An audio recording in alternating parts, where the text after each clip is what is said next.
Hey everyone, I'm Xiaoyu. Today's story, Next Life starts going wild from the very first line on the wedding day. The groom runs off with another woman. This plot made my CPU freeze for a solid 2 seconds, but after those 2 seconds, I calmed down because I know Injuri is definitely going to make him pay. Enough talk, let's dive right in. On the wedding day, just moments before the ceremony, my cousin accidentally fell into the water. The general didn't even think twice he abandoned me. His bride picked up my cousin and left, leaving me standing alone in the hall like a joke. My father slammed the table on the spot, call off the engagement. The 10-mile bridal procession returns the way it came. 3 months later, the general knelt outside the Grand Tutor's residence for an entire night. My father only had the steward relay one message: want to marry my daughter in your next life. On the wedding day, the auspicious hour had arrived. Festive music filled the air. Guests packed the hall. I wore the phoenix coronet and red robe, a red veil covering my head, standing before the ceremonial hall. Beside me was my groom, General Shen Tingzhou, just waiting for the master of ceremonies to give the word, and we would perform the wedding vows. Just then, a piercing scream cut through the festive music. Something's wrong, someone fell in the water. Shen Tingzhou beside me stiffened, then someone else shouted, "It is Miss Ruyu, the Li family's young miss, fell in the water."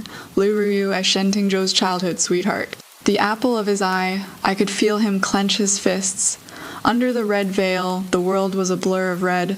I couldn't see his expression clearly, but I could hear him without hesitation, flinging away the red silk ribbon the officiant handed him.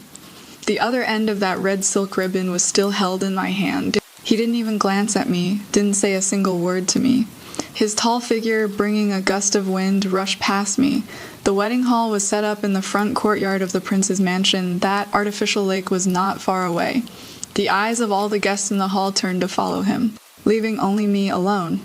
Standing there all by myself, the red silk ribbon in my hand slipped to the ground. I became the biggest joke in all of Capital City. The music around me had stopped at some point. Only the guests' suppressed whispers remained. Those gazes pierced into me like needles. My cheeks were burning hot, as if about to catch fire. Soon Shen Tingzhou came back. He was holding a woman who was soaking wet. It was Li Ruyu. She wore a plain white dress, now clinging tightly to her body. Her face was pale, eyes tightly shut like a broken white lotus. Her arms weakly wrapped around Shen Tingzhou's neck. Shen Tingzhou, eyes straight ahead, carried her in great strides through the wedding hall. He wanted to take her back to the room and fetch a physician.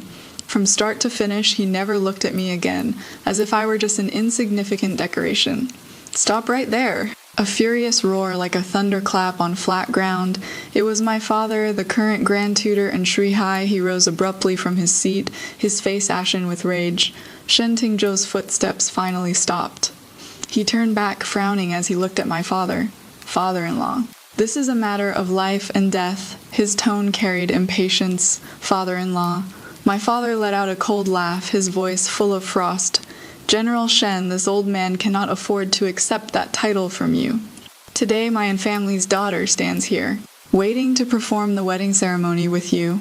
Yet, for the sake of another woman, you cast her aside without regard, trampling my family's dignity underfoot." Father's voice echoed throughout the entire wedding hall. The surroundings fell deathly silent. Shen Tingzhou's arms holding Li Ruyu tightened. He said, "Ruyu's health is frail. I cannot stand by and watch her die. These are two separate matters. So in your heart, General Shen, my daughter's marriage, my family's dignity, are all less important than your cousin's life?" Father descended the steps one by one, his gaze sharp as a blade. Shen Tingzhou fell silent. His silence was the best answer. My father looked at him and suddenly laughed. That laughter was filled with disappointment and resolution. He turned to me, his voice becoming incredibly gentle. "Jur-yi, come here." Step by step, I walked to Father's side. Father took my hand and held it tightly. Then he turned back, looking at Shen Tingzhou with his complicated expression, and declared word by word, "This marriage is hereby cancelled, my daughter. And Shuihai's daughter will not marry a heartless and ungrateful person like you." He shouted loudly, "Simone, take Mrs. Tenlai Dowry procession and carry it all back exactly as it was. The engagement is off. The Tenlai Dowry procession as glorious as it was when it came." That is how pathetic it was when it returned. The entire capital city's citizens witnessed this grand farce, the family and Shen family's marriage alliance. The groom ran off with his cousin right before the wedding ceremony. The grand tutor called off the engagement on the spot. I and Zhi was sent back to my parents' home on my wedding day, returning to the grand tutor's residence. The gates were tightly shut. Father dismissed all the servants. In my chamber, it was still full of festive red.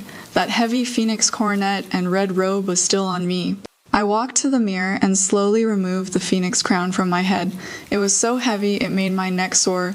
I looked at myself in the mirror, exquisite makeup, lips red as fire. But in my eyes, there was only deathly cold emptiness. However much I had looked forward to this wedding, that is how heartbroken I felt now. A knock came at the door. It was Father. He came in, looked at me, his eyes full of heartache. Zhi, I'm sorry you had to go through this. I shook my head. Father, I'm not wronged. It is your daughter who misjudged people. It has nothing to do with you. Father sighed and picked up a cloak, draping it over me. Take it off, this outfit is inauspicious.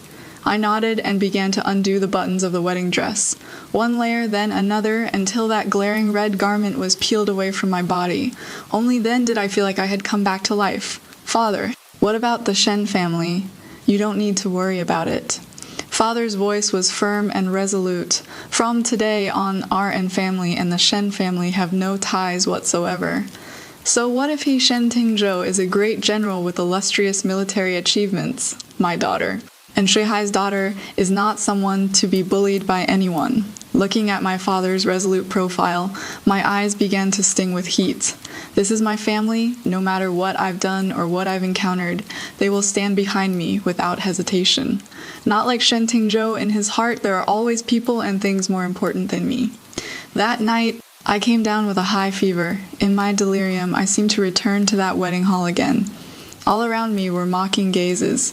Shen Tingzhou held Lully in his arms, walking past me, too stingy to even spare me a glance. My whole body was both freezing cold and burning hot. In my dream, I cried my heart out. But when I woke up, there wasn't a single tear on my face. When the heart dies, tears can no longer flow.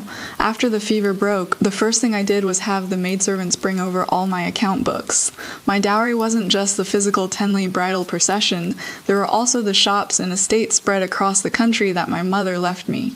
All these years, I had been managing them with care. I flipped through them page by page. The cold numbers were more reassuring than any illusory feelings. I was no longer that young girl whose only thought was to marry Shen Tingzhou. I am in Zhi. I am the legitimate daughter of the Grand Tutor's household. I want to live for myself. 3 days later, the butler came hurrying to report Miss Vice General Zhao Sergio from the General's Manor requests an audience. My hand, which was checking the accounts, paused for a moment. What does he say it is about? He says he has come on the General's orders to apologize to you. Apologize. I let out a cold laugh. Shen Tingzhou doesn't dare come himself, so he sends a vice general. Does he think that settles it? I closed the account book and stood up. Let him in. I'd like to see just how he plans to apologize. I sat in the main hall of the Grand Tutor's residence. Father sat right beside me. His expression stern and cold, not saying a word. Vice General Zhao Sergio, dressed in full armor, strode in with large steps. When he saw me, his eyes held a complex look, but he still clasped his fists in salute. Greetings to the Grand Tutor, greetings to Missin. I didn't speak, only picked up the teacup beside me and gently blew on the steam rising from it. The tea's fragrance curled upward, yet it couldn't dispel the icy atmosphere in this hall. Zhao Sergio stood ramrod straight like a spear. He seemed a bit embarrassed, but still braced himself to speak. Missin, this lowly general has come to visit you under the general's orders. The general says that what happened that day was his fault. I set down my teacup, the lid and body colliding with a crisp sound. Oh, I responded indifferently. Where exactly was he at fault? Zhao Sergio froze for a moment, seemingly not expecting me to ask this. He thought for a moment before saying, the general shouldn't have left during the wedding ceremony, causing you to suffer grievances. He asked me to tell you that Miss Liu's fall into the water that day was an accident. Her health has always been frail, and the situation was urgent at the time. The general was desperate to save her, so he acted rashly in the moment. The general says that once he handles the military affairs and comforts Miss Liu, he will personally come to your door to apologize to you and the grand tutor, and then discuss the wedding date again. Discuss the wedding date again. Hearing these words, I suddenly laughed. The laughter was light, yet carried a bone-chilling coldness. Zhao Sergio got a bit creeped out by my laughter. Missin, I raised my eyes, quietly looking at him. Vice General Zhao, go back and tell Shen Tingzhou. First, whether or not I've suffered grievances is not for him to decide. All the people in Capital City saw it. I, and Zhi am not as important as a single strand of his cousin's hair in Shen Tingzhou's eyes. This is fact, not grievance. My voice was very calm, each word crystal clear. Zhao Sergio's expression changed slightly. I continued speaking. Second, whether Luruye accidentally fell into the water or did it intentionally has nothing to do with me. All I know is that in the moment before the wedding ceremony he made a choice. He chose Luruye and abandoned me. In this world you can't have it both ways. Since he made his choice, he should bear the consequences. Third, I stood up and walked in front of him. My gaze looked directly into his eyes, and this is the most important point. A daughter of the Yin family doesn't wag her tail and wait for someone to come back after being cast aside like worn-out shoes. What my father said that day at the wedding hall wasn't said in anger. It was a notification. The Yin family and your general's manner have called off the engagement. Do you understand? Zhao Sergio was intimidated by my presence and actually took half a step back. He opened his mouth as if he still wanted to say something, but I didn't want to listen anymore. Steward, show the guest out. I turned around and stopped looking at him. Go back and tell Shen Tingzhou. My things and Zhi's things, whether it is the grand dowry or this heart that once adored him, since I could send them out in grand style, I'll be able to get it all back intact, principal and interest included. From this day forward, the engagement is void. Between our two families, there shall be no further ties. Tell him to take care of himself. Zhao Sergio left the Grand Tutor's mansion drenched in cold sweat. Wait, I need to pause here. Get it back with principle and interest. Girl, you're talking about a heart. A heart can come with principle and interest. What kind of insane business logic applied to romance is this? I've lived all these years, seen people say, I'll take back what you owe me, but never seen anyone say, get it back with principle and interest. This isn't calling off an engagement, this is a debt settlement with compound interest. Shen Tingzhou, are you hearing this?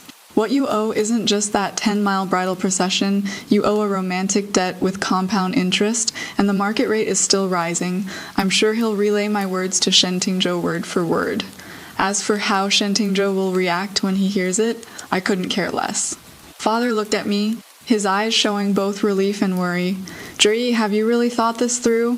The Shen family's influence in the military runs deep and wide, and Shen Tingzhou commands significant troops with the emperor's full trust. Though our Yin family leads the civil officials, if it comes to a direct confrontation, we may not gain the upper hand. I understand Father's concerns. He is afraid I'm acting on impulse and will regret it later. Even more, he fears Shen Tingzhou will fly into a rage and harm the Yin family. I helped Father sit down and personally poured him a fresh cup of hot tea. Father, don't worry.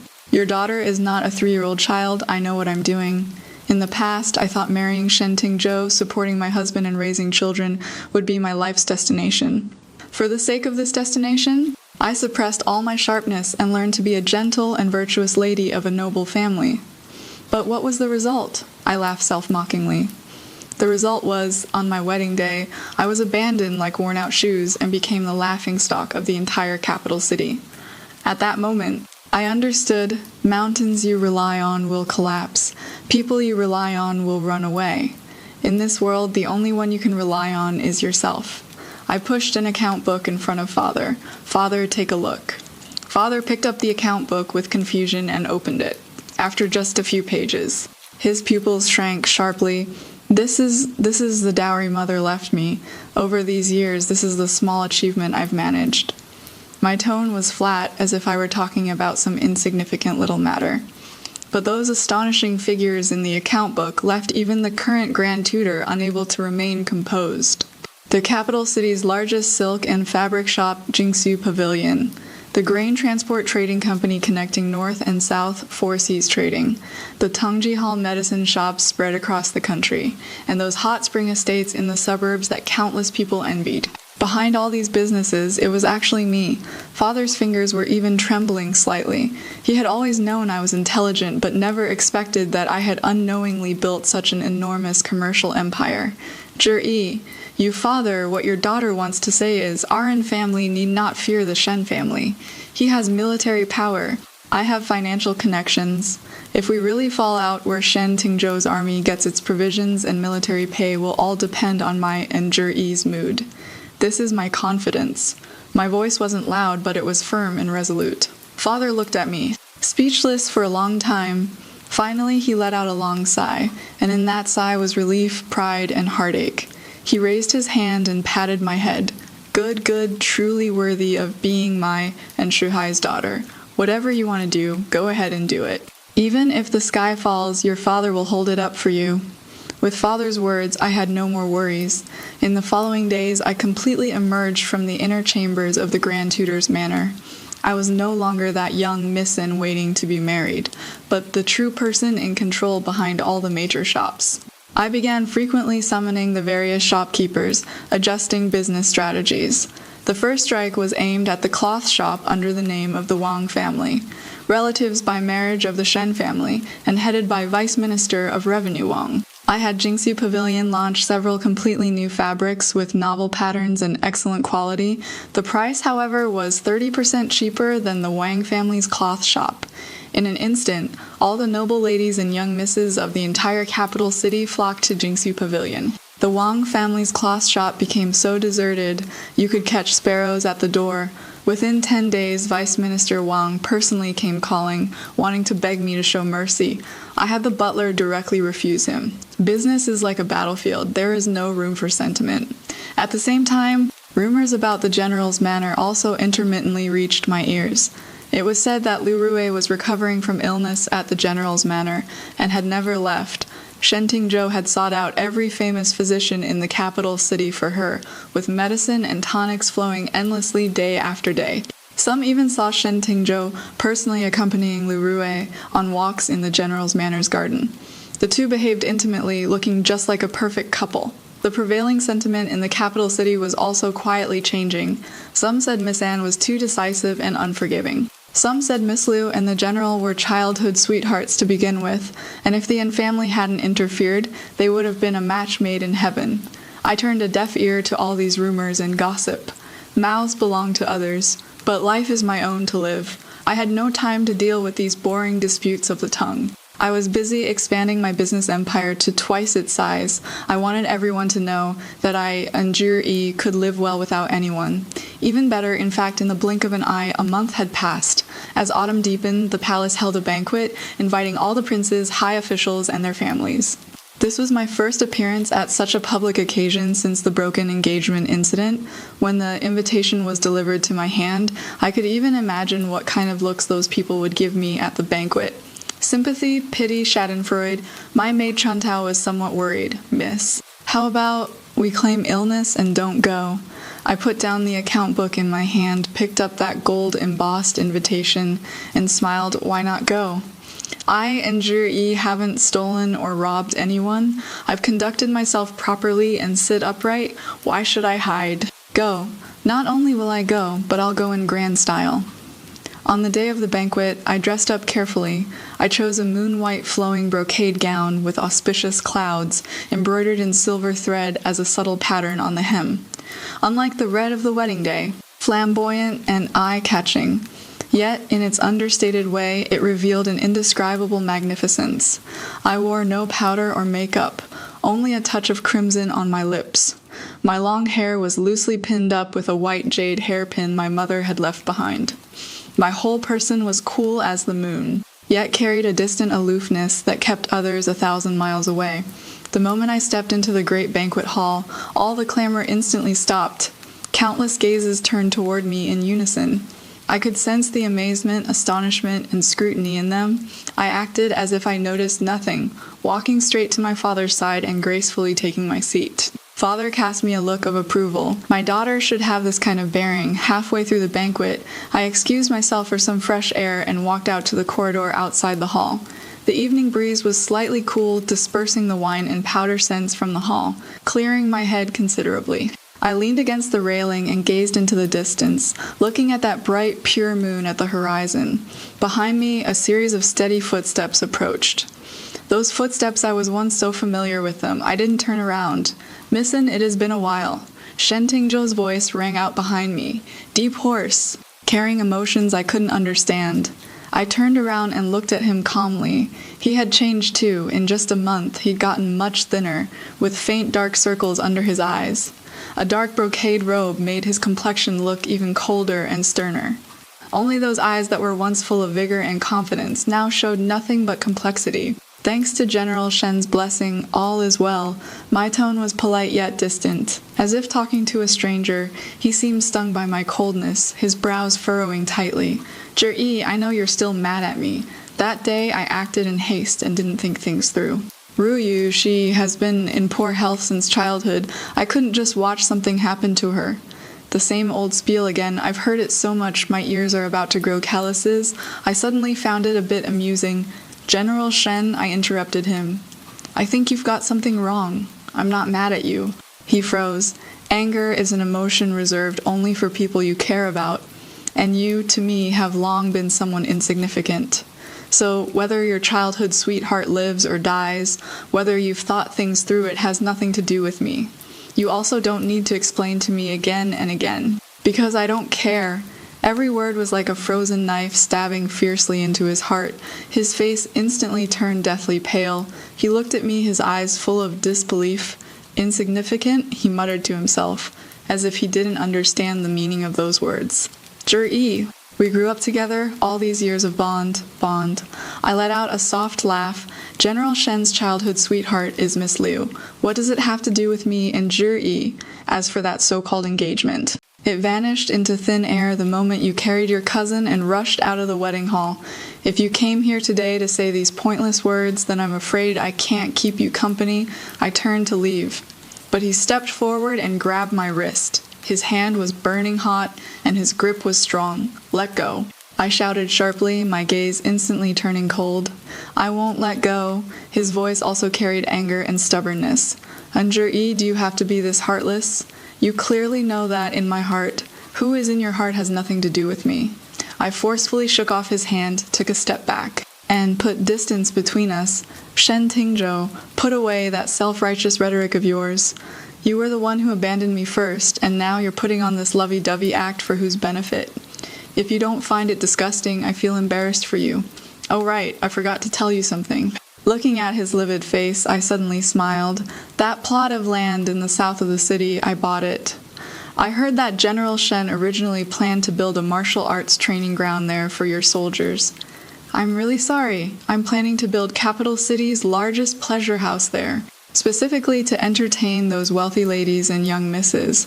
I'm sure the business will be excellent. After saying that, I no longer looked at his expression that seemed ready to devour someone. I smoothed out the sleeve he had wrinkled, turned around, and left without looking back. Shen Tingzhou, this is just the beginning. The humiliation you inflicted upon me. I will make you repay it. With interest, that plot of land in the south of the city became the last straw that broke the camel's back. It wasn't just a piece of land, it was even more a promise Shen Tingzhou made to the soldiers under his command. He wanted to provide a better training ground for those brothers who had gone through life and death with him. He had been planning this for a long time. Funds, blueprints, everything was ready, only the land was missing, but now this piece of land has fallen into my hands, and moreover, I'm going to use it to build a luxurious entertainment venue. This is no different from slapping him hard across the face. I can imagine how furious he must be. Sure enough, the next day, the steward from the general's manor came to the Grand Tutor's manor bearing generous gifts. His posture was extremely humble, saying he wanted to buy back that piece of land from me at a high price. I had the steward kick him out directly. The gifts were returned intact. For 3 days straight, the people Shen Tingzhou sent nearly broke down the threshold. The price also went from the original base to double, then triple. I remained unmoved throughout. I'm not short of money, I just want him to understand one principle. In this world, not everything can be bought with money, and not all mistakes can be forgiven. On the fourth day, Shen Tingzhou came in person. He didn't wear that armor symbolizing power and glory. He only wore an ordinary blue robe. His whole person looked haggard and weary. He was led by servants to the flower hall where I was trimming a pot of orchids. I didn't even lift my head to look at him. "Zhi," he spoke. His voice hoarse. "Sell me the land. Name your conditions." I snipped off a withered yellow leaf and said indifferently, "My condition is not to sell." "You," he seemed to be desperately suppressing his anger. "Must you really do this? Must things between us really come to this?" I finally put down the scissors in my hand, raised my head, and looked him straight in the eye. "Shen Tingzhou, it was you who pushed us to this point with your own hands. When you left me standing alone at the wedding hall for the sake of Lu Rue. When you sent someone over to casually say, 'Let's discuss the wedding date again.' When you thought money could smooth over all the hurt. You should have known there would be today." My words were like sharp knives, cutting him to shreds. He stood there, his tall frame seeming somewhat unsteady. In his eyes were pain, regret, and struggle. "I know I was wrong, Zhi." His voice was almost pleading. "I really know I was wrong. After that day, I couldn't sleep at night. Whenever I close my eyes, I see you standing there all alone in your wedding dress. I regret it. I truly regret it. Give me one more chance, will you?" If he had said these words a month ago, perhaps I might have been somewhat moved, but now my heart has long been a frozen lake. It will never waver for him again, not even a bit. A chance. I let out a cold laugh. "Shen Tingzhou, the chance you want. I've already given it to you. When you abandoned me and rushed out to save your cousin, I waited. When you carried her in your arms and walked past me, I waited. When you sent Zhao Sergio to brush me off, I waited too. It was you who, time and time again, destroyed every chance with your own hands. Now, you have no more chances." My resoluteness extinguished the last bit of light in his eyes. He remained silent for a very, very long time, so long that I thought he would storm off, but he suddenly said something I never expected. "Lu Rue, I've already had someone send her out of the capital city." I was slightly stunned. That day, when she fell into the water, it was indeed her own misstep. But afterwards, she stayed in the mansion, refusing to leave, everywhere acting as the lady of the house she indeed harbored thoughts she shouldn't have had. It was my poor judgment that indulged her. All of this is my fault. He looked at me, his gaze burning. "I've already sent her away. From now on, she will never appear between us again. Zhi, let's start over, okay?" I looked at him, looked at this man I once loved to the bone now. To win me back, he could actually abandon his beloved without hesitation. How ridiculous, how ironic. I slowly stood up and walked in front of him. Word by word, I told him clearly, "Shen Tingzhou, whoever you send away, whoever you keep, has nothing to do with me. The reason I don't want you is not because of Lu Rue. It is because of you. Because of your heartlessness and selfishness. Even without Li Ruri, there will be Li Ruru, Wang Ruru in the future. I and Zhi don't want to bet the rest of my life on a man who would sacrifice me for someone else at any time. I can't afford to gamble anymore. So, take back your cheap repentance, take your apology, and get out of my sight." After saying that, I ignored him and walked straight toward the door. Behind me, there came a thud sound. My steps paused, but I didn't look back. I knew he had knelt down. That invincible general who would rather break than bend had knelt down. But what did that have to do with me? My heart will never waver for him again, not even a bit. 3 months' time is enough to change many things. Enough for me to see clearly a person's true heart, and enough for me to completely give up hope. At night, a pattering autumn rain began to fall. The butler came to report saying General Shen was still kneeling outside the mansion gate, refusing to leave. The rainwater had already soaked through his clothes, leaving him in a wretched state. Father asked me if I wanted to. I shook my head. "Father, no need to bother with him. If he wants to kneel, let him kneel. Just right, let everyone in the entire capital city see how he, Shen Tingzhou, is begging to marry a woman he once cast aside with his own hands." I walked to the window and pushed it open. The icy rain threads, mixed with cold air, came rushing at my face. I took a deep breath. This rain came at just the right time, just right to wash away all the dust of the past, and just right to douse certain people's delusions they shouldn't have. That night's rain seemed intent on washing clean all the dust in the entire capital city. It also made the scene of Shen Tingzhou kneeling before the Grand Tutor's mansion gate an indelible mark in everyone's hearts. Day broke, the rain stopped. On Long Street, the wet cobblestones reflected the faint morning light. The vermilion lacquered gate of the Grand Tutor's residence remained tightly shut, and in front of the gate, that once all-powerful general had become a pathetic statue. He was soaked through, his disheveled hair plastered to his pale face. His lips were frozen purple, his tall frame swaying as if about to collapse. Yet he still knelt ramrod straight. In his spine, there remained the last vestiges of pride belonging to a general. At both ends of Long Street, a crowd of early-rising common folk had gathered at some point. They watched from afar, pointing and gesturing, whispering among themselves, "He has been kneeling all night. TSK, TSK. Who would have thought even General Shen has a day like this?" On his wedding day, when he abandoned Miss Anand, ran off to save his cousin, things sure didn't look like this. That is right, he was so high and mighty then. Now he is just as pitiful. Pitiful what? I say he deserves it. Miss An is such a good person, yet he trampled all over her like that. Exactly if it were my daughter, I'd break his legs. The tide had completely turned. Before, some said I and Zhi was too ruthless, not leaving General Shen any face. Now, everyone had witnessed Shen Tingzhou's deeply remorseful repentance, and it was precisely this belated devotion that highlighted just how hurtful his heartlessness had been back then. A woman who could make a general of illustrious military achievements kneel for an entire night, just how much grievance must she have suffered back then? The scales in people's hearts had already silently and completely tipped to my side. The hour of Chen, the side door of the Grand Tutor's mansion creaked open. A plain and simple carriage slowly rolled out. Everyone's gaze was drawn over. Then, supporting myself on my maid Chentao's hand, I walked out from in the mansion. I didn't spare a single glance at Shen Tingzhou kneeling before the main entrance. As if he were merely a stone, a puddle of water, I wore a plain and elegant blue-green dress, without makeup, my expression calm. The morning light shone on my face with an almost indifferent serenity. As if last night's farce that disturbed the entire city had nothing to do with me, I was simply going to inspect my shops, to begin my new day. Zhi, a hoarse, almost shattered voice came from not far away. Shen Tingzhou raised his head. Those eyes that were once sharp as an eagle's were now filled with bloodshot veins. Full of desperate pleading, he wanted to stand up, but his legs had long gone numb and stiff from kneeling too long. He could only pathetically prop himself up on the ground, struggling like a fish out of water. My footsteps didn't pause in the slightest. The steward, along with several servants, already stood respectfully by the carriage. They were like a wall separating me from Shen Tingzhou, also separating all the laughable past between us. I stepped on the footstool, bent down, and prepared to board the carriage. And Zhi, he finally propped himself up, staggering toward me, his voice filled with final madness. "Are you really this heartless?" I finally stopped what I was doing and turned around. I looked at him, looking at his face pale as paper, looking at the thick regret and pain in his eyes that couldn't be dissolved. I smiled softly. That smile was colder than the morning dew. "General Shen, the heartless one is not me. It is you who taught me what heartless means.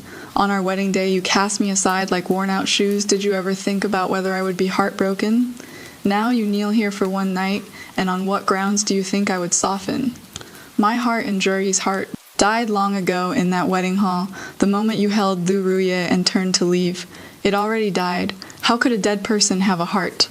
After speaking, I stopped looking at him and turned to board the carriage. The heavy curtain fell, blocking all his line of sight. "Let's go." My voice was calm and unwavering. The carriage slowly started moving, its wheels rolling over the cobblestones, making crisp sounds. I didn't look back, I only heard from behind a suppressed roar, like the wailing of a wounded beast, and the dull thud of a heavy object hitting the ground. He ultimately couldn't hold on and passed out. Ciao, Sergio, along with a few of his personal guards, rushed out from some corner and clumsily carried him away. A grand farce finally came to an end. In the carriage, I leaned against the cushion and closed my eyes. Chentao carefully handed me a hand warmer. "Miss, your hands are so cold." I opened my eyes and looked at my slightly trembling fingertips. "Yes, very cold. It turns out, when you personally snuff out the warmth someone once gave you, you yourself will also feel cold. But it doesn't matter. From now on, I'll be my own warm sun. I no longer need to rely on anyone's light. I lifted a corner of the carriage curtain and looked outside the window. The sky had completely brightened. A new day had begun. My rebirth as in Zhi had also begun. The news that Shen Tingzhou knelt in front of the Grand Tutor's residence all night and finally collapsed from exhaustion spread, like it had wings reaching every corner of capital city within a single day. Right after that, an imperial decree arrived from the palace. It wasn't for father, nor was it for Shen Tingzhou. Instead, it directly summoned me and Zhi to enter the palace for an audience. This decree shocked everyone. Since ancient times, when the emperor summoned the family members of his subjects, it was either for bestowing titles and rewards or for questioning and punishment. My current status was extremely awkward. A young lady whose engagement had been broken off being personally summoned by the Son of Heaven, the implications behind this were enough to keep countless people awake all night. Father's expression was also unprecedentedly grave. Zhi, this summons to the palace.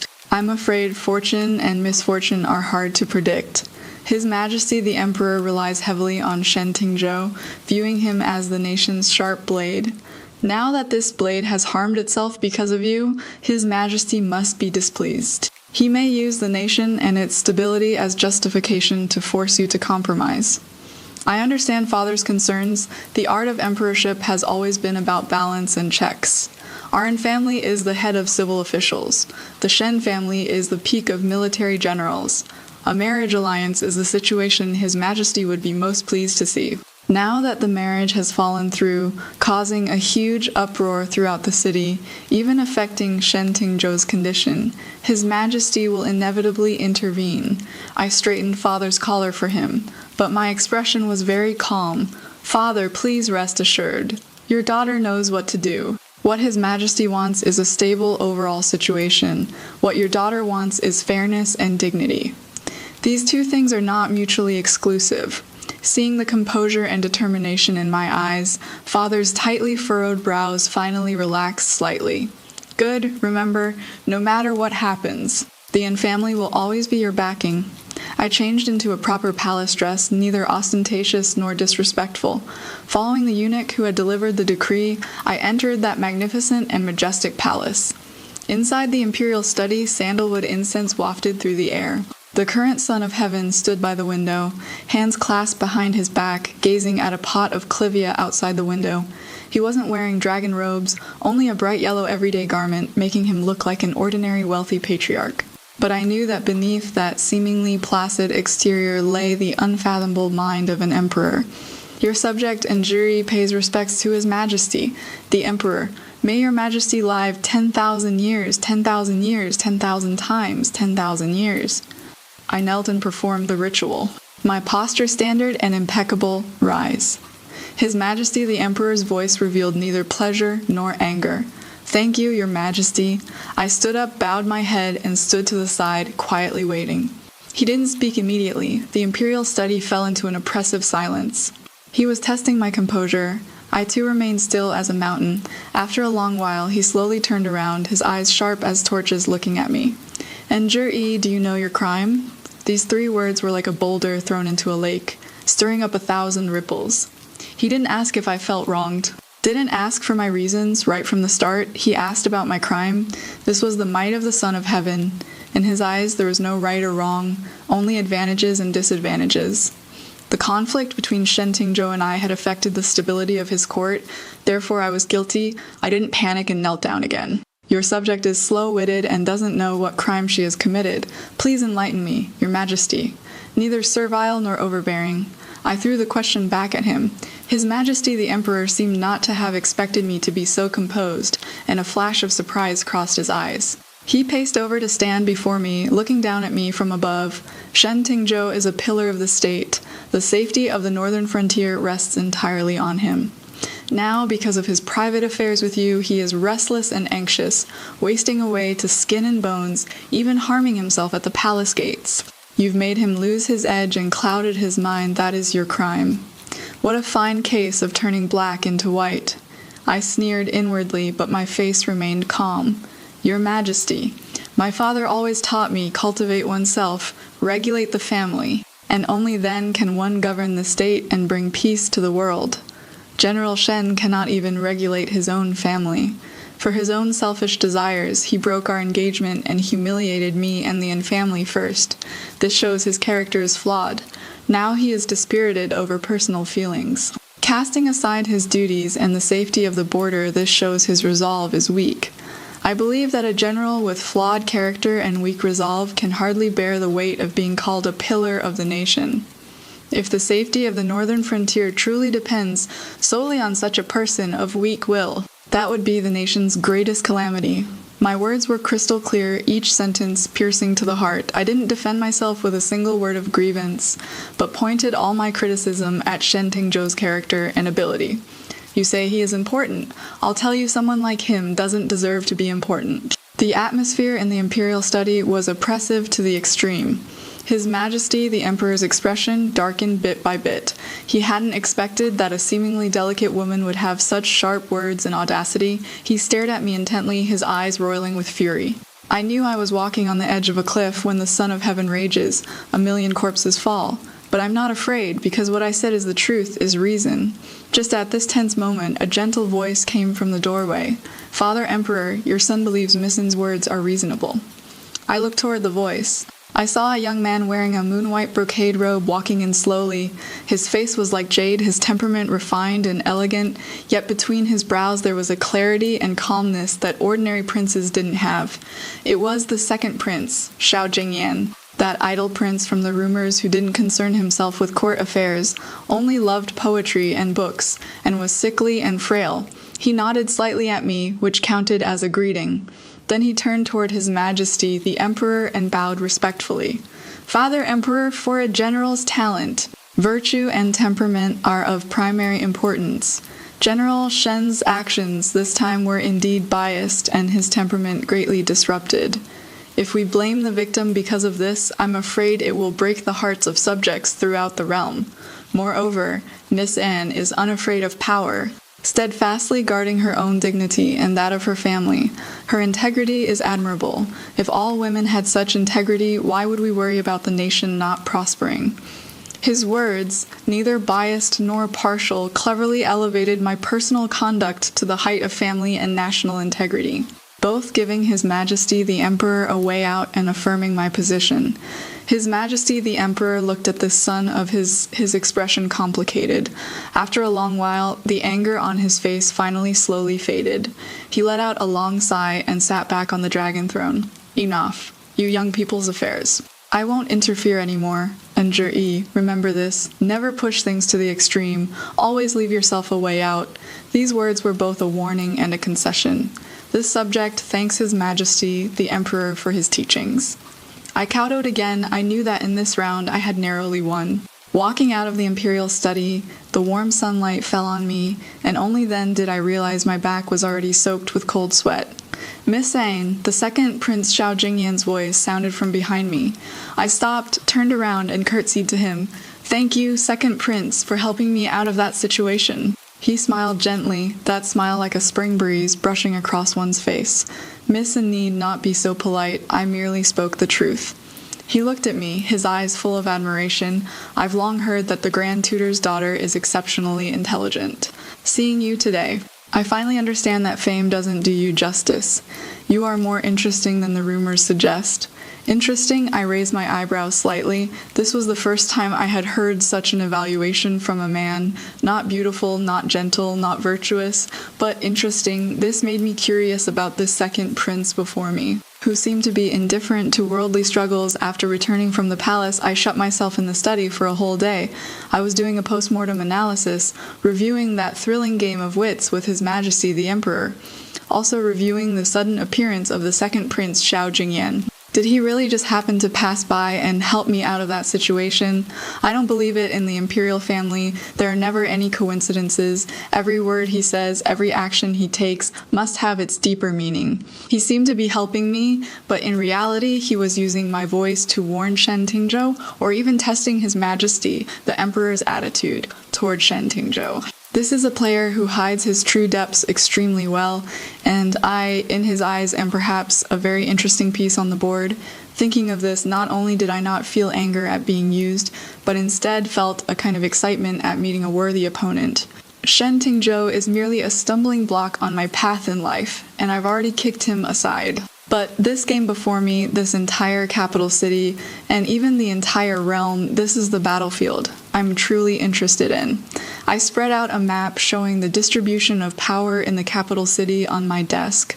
The civil officials faction represented by Father, the military generals faction represented by Shen Tingzhou, and the unfathomable imperial authority, three powers standing in equilibrium, keeping each other in check.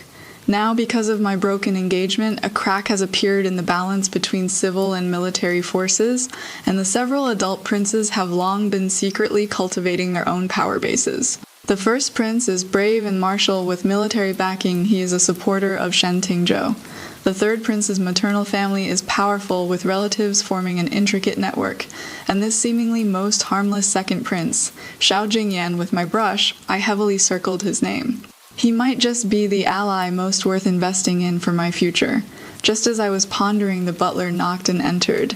Miss Shopkeeper Wang from Jingxiu Pavilion requests an audience, saying he has urgent matters to report. I gathered my thoughts and let him in. Shopkeeper Wang looked anxious. Master, something's happened. A shipment of our finest cloud brocade bound for Jiangnan was robbed by a gang of bandits on the way. Not only is the cargo gone, but several of our workers were injured too. I frowned.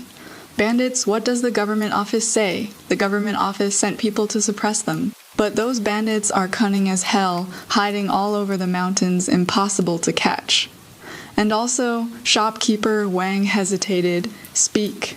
Your humble servant sent people to investigate. And it seems that gang of bandits has some connection with a colonel from the garrison outside the city. The garrison outside the city, Shen Tingzhou's territory.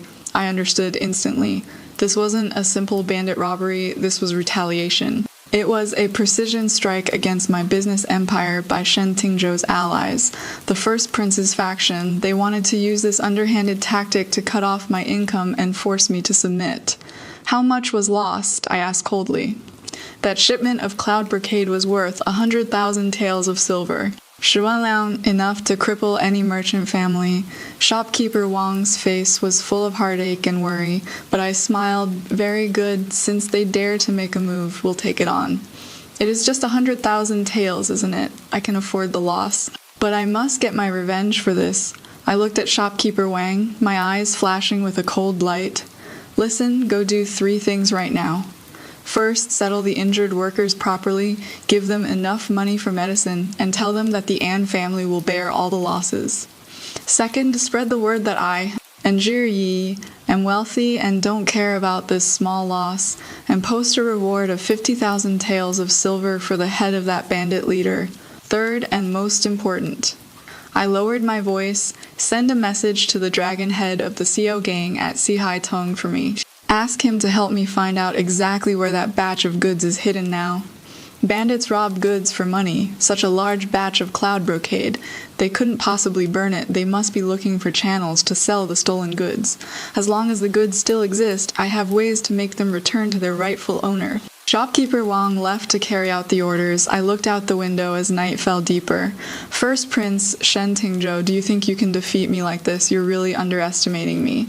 And Zhi, you have troops, I have people, money, and brains. 3 days later, news came from the Keobang side. That batch of cloud brocade was hidden in an abandoned manor on the outskirts of the city, and that manor happened to be under the name of the first prince's maternal uncle.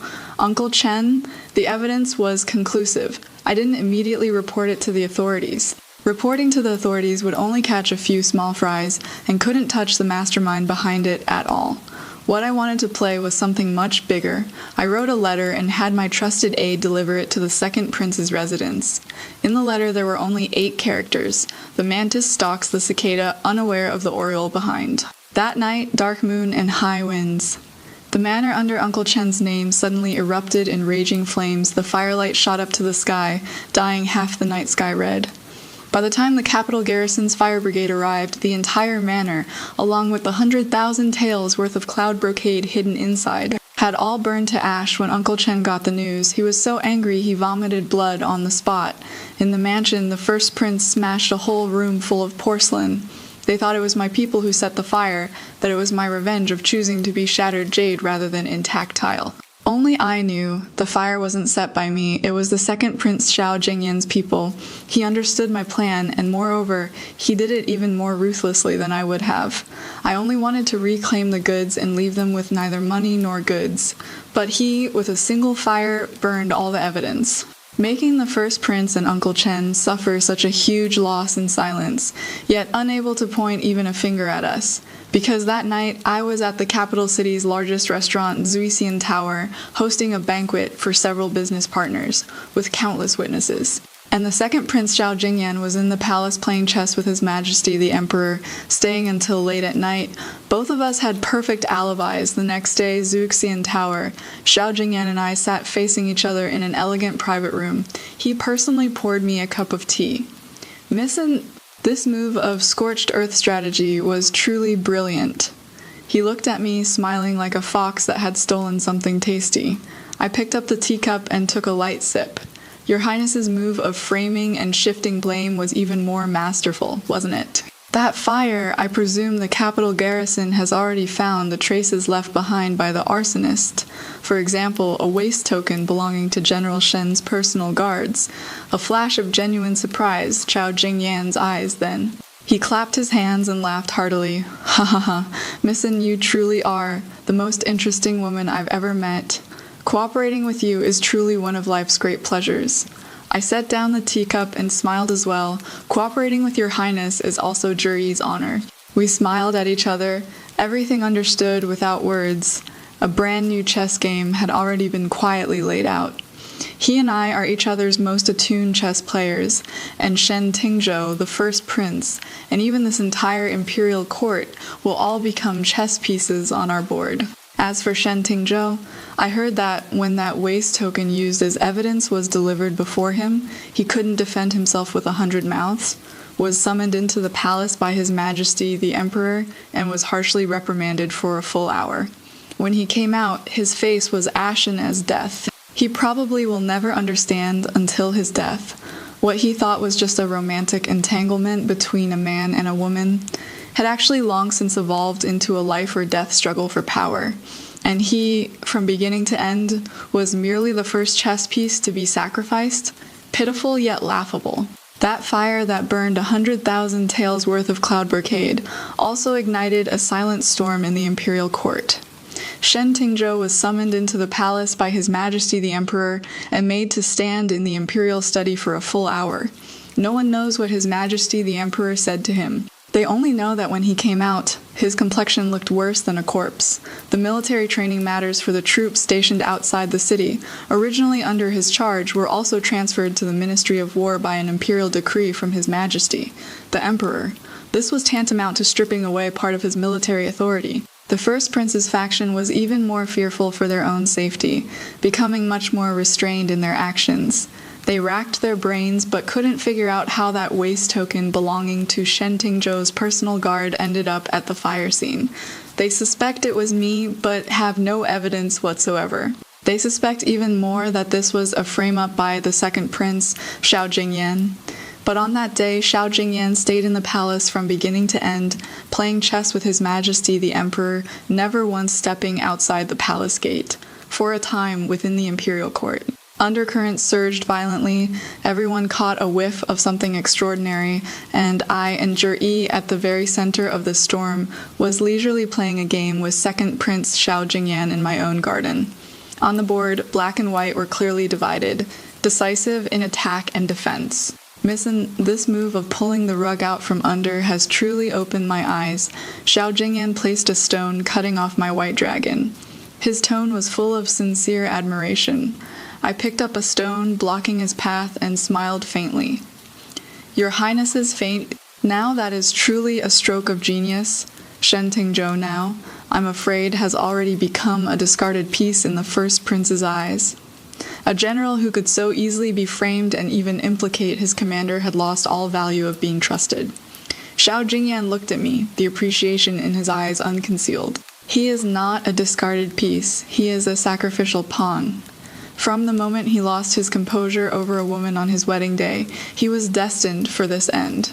Someone who cannot control their own emotions, how could they possibly become a chess player? They can only be reduced to a chess piece. I couldn't agree more. Our conversation had not a trace of false courtesy, only the mutual appreciation between evenly matched opponents. That piece of land, how do you plan to deal with it? He suddenly asked. I knew he was asking about that piece in the south of the city. The land snatched from Shen Tingzhou's hands. I'm going to build a money-burning den there. I looked at him and spoke the idea I'd been planning for so long. Xiao Jingyan raised his eyebrows slightly, clearly somewhat surprised. A money-burning den, that is right. My eyes sparkled with a light he'd never seen before. What I'm going to build is the most luxurious, most unique place in all of Capital City, no, in all the world. There won't just be fine wine and delicacies, song and dance and prosperity. I'll also specially open up one floor that only receives noble ladies and young misses from the capital. They can sip tea there, admire flowers, listen to music, get the most fashionable makeup, wear the most magnificent clothes. I want to make it a paradise that all women yearn for. Even more, I want to make it the most well-informed, most extensively connected social venue in all of Capital City. The movements of officials can be learned through their wives. The money flows of merchants can be controlled through their female relatives.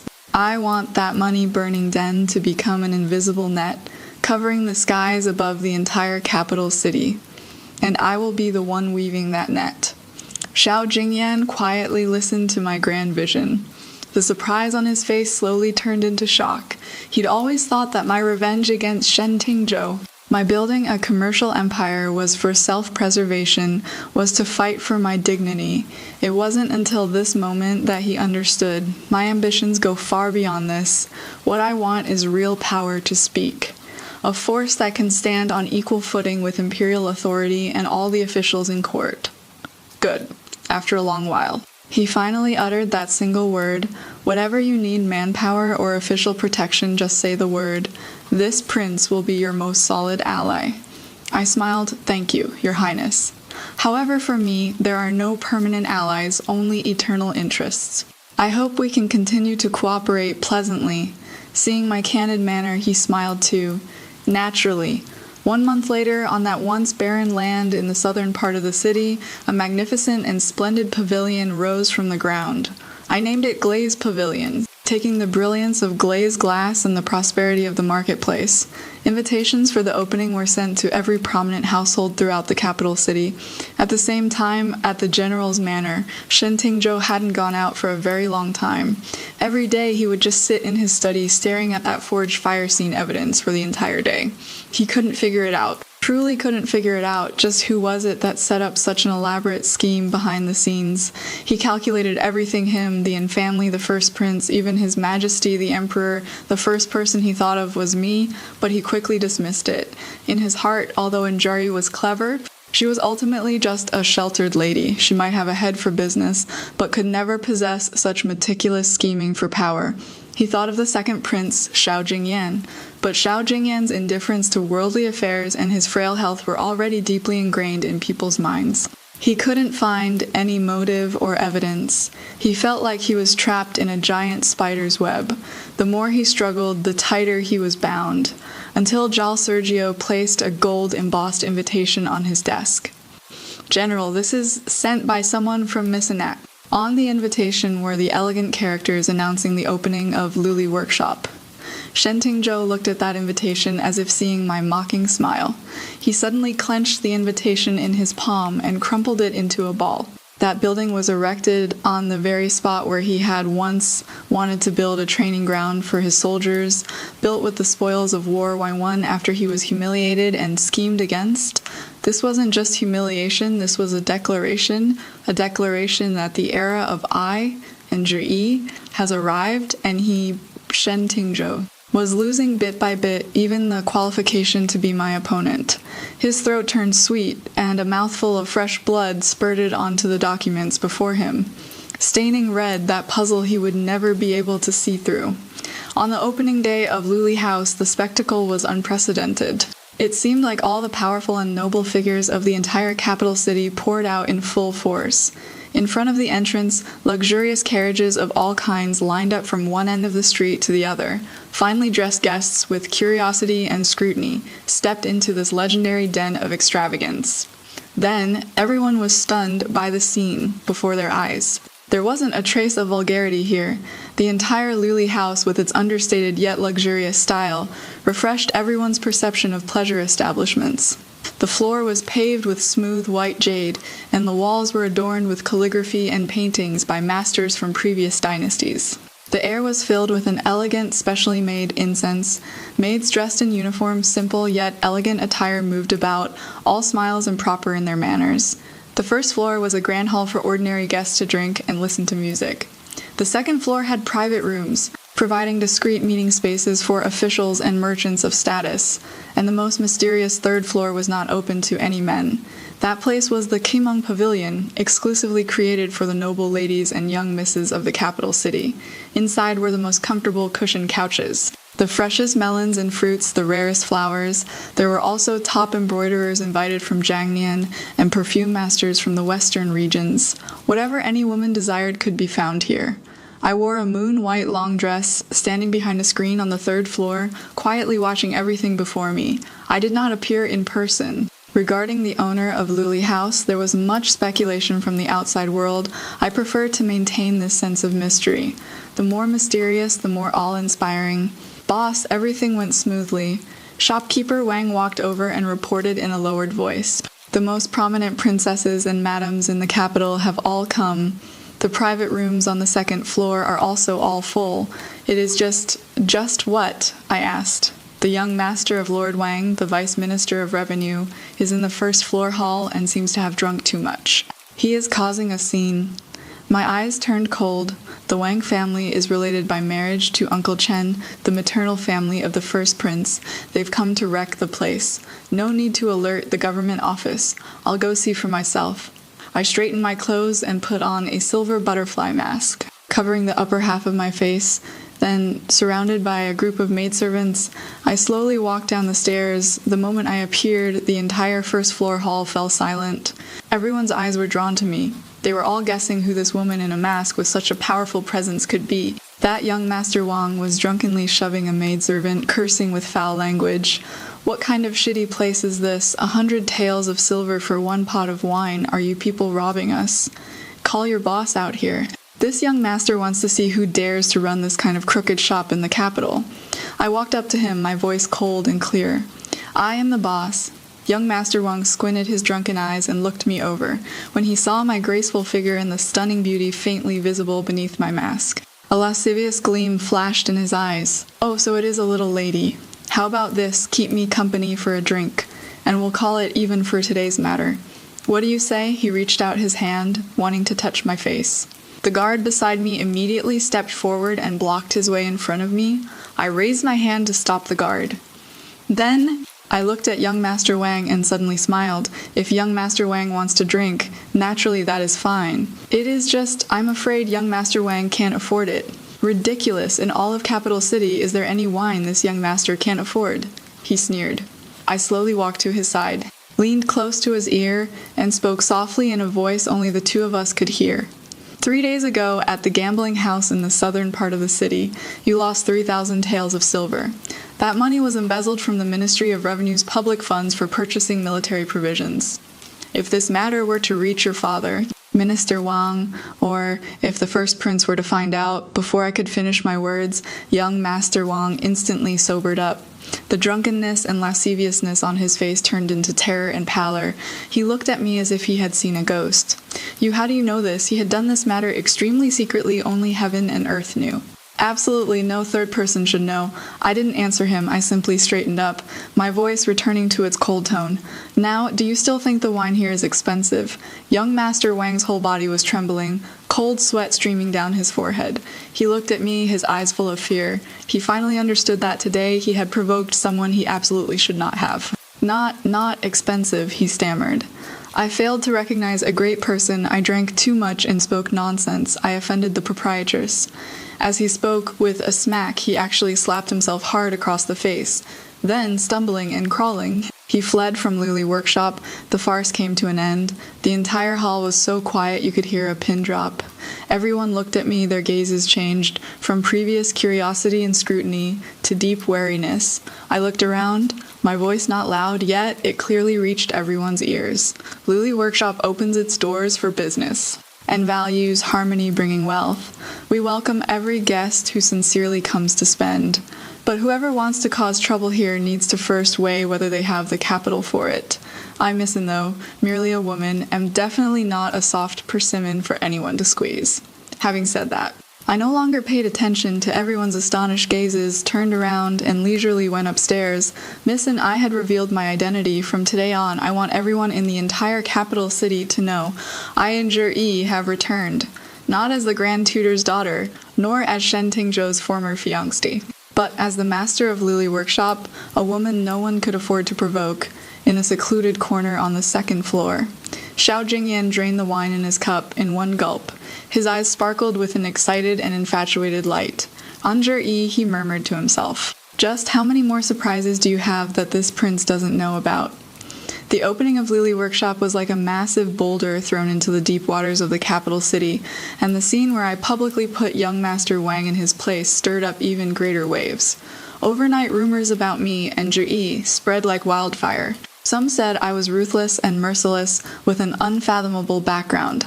Some said I bewitched people with honeyed words, weaving a network of connections with my beauty. Others even compared me to that infamous femme fatale from the previous dynasty who wielded power over the court and brought ruin to the nation. Regarding these rumors, I just smiled and brushed them off. This world is always full of malice and speculation toward women. When you're weak, they pity you. When you're strong, they begin to fear you and slander you. I don't care because I know that when my power is enough to make everyone shut their mouths, these rumors will naturally vanish into thin air. Lully Workshop's business wasn't affected in the slightest. On the contrary, it became even more popular. My thunderous methods intimidated the petty troublemakers, and the powerful intelligence capabilities I demonstrated attracted even more truly influential figures. They began to realize that Lully Workshop wasn't just a place for entertainment.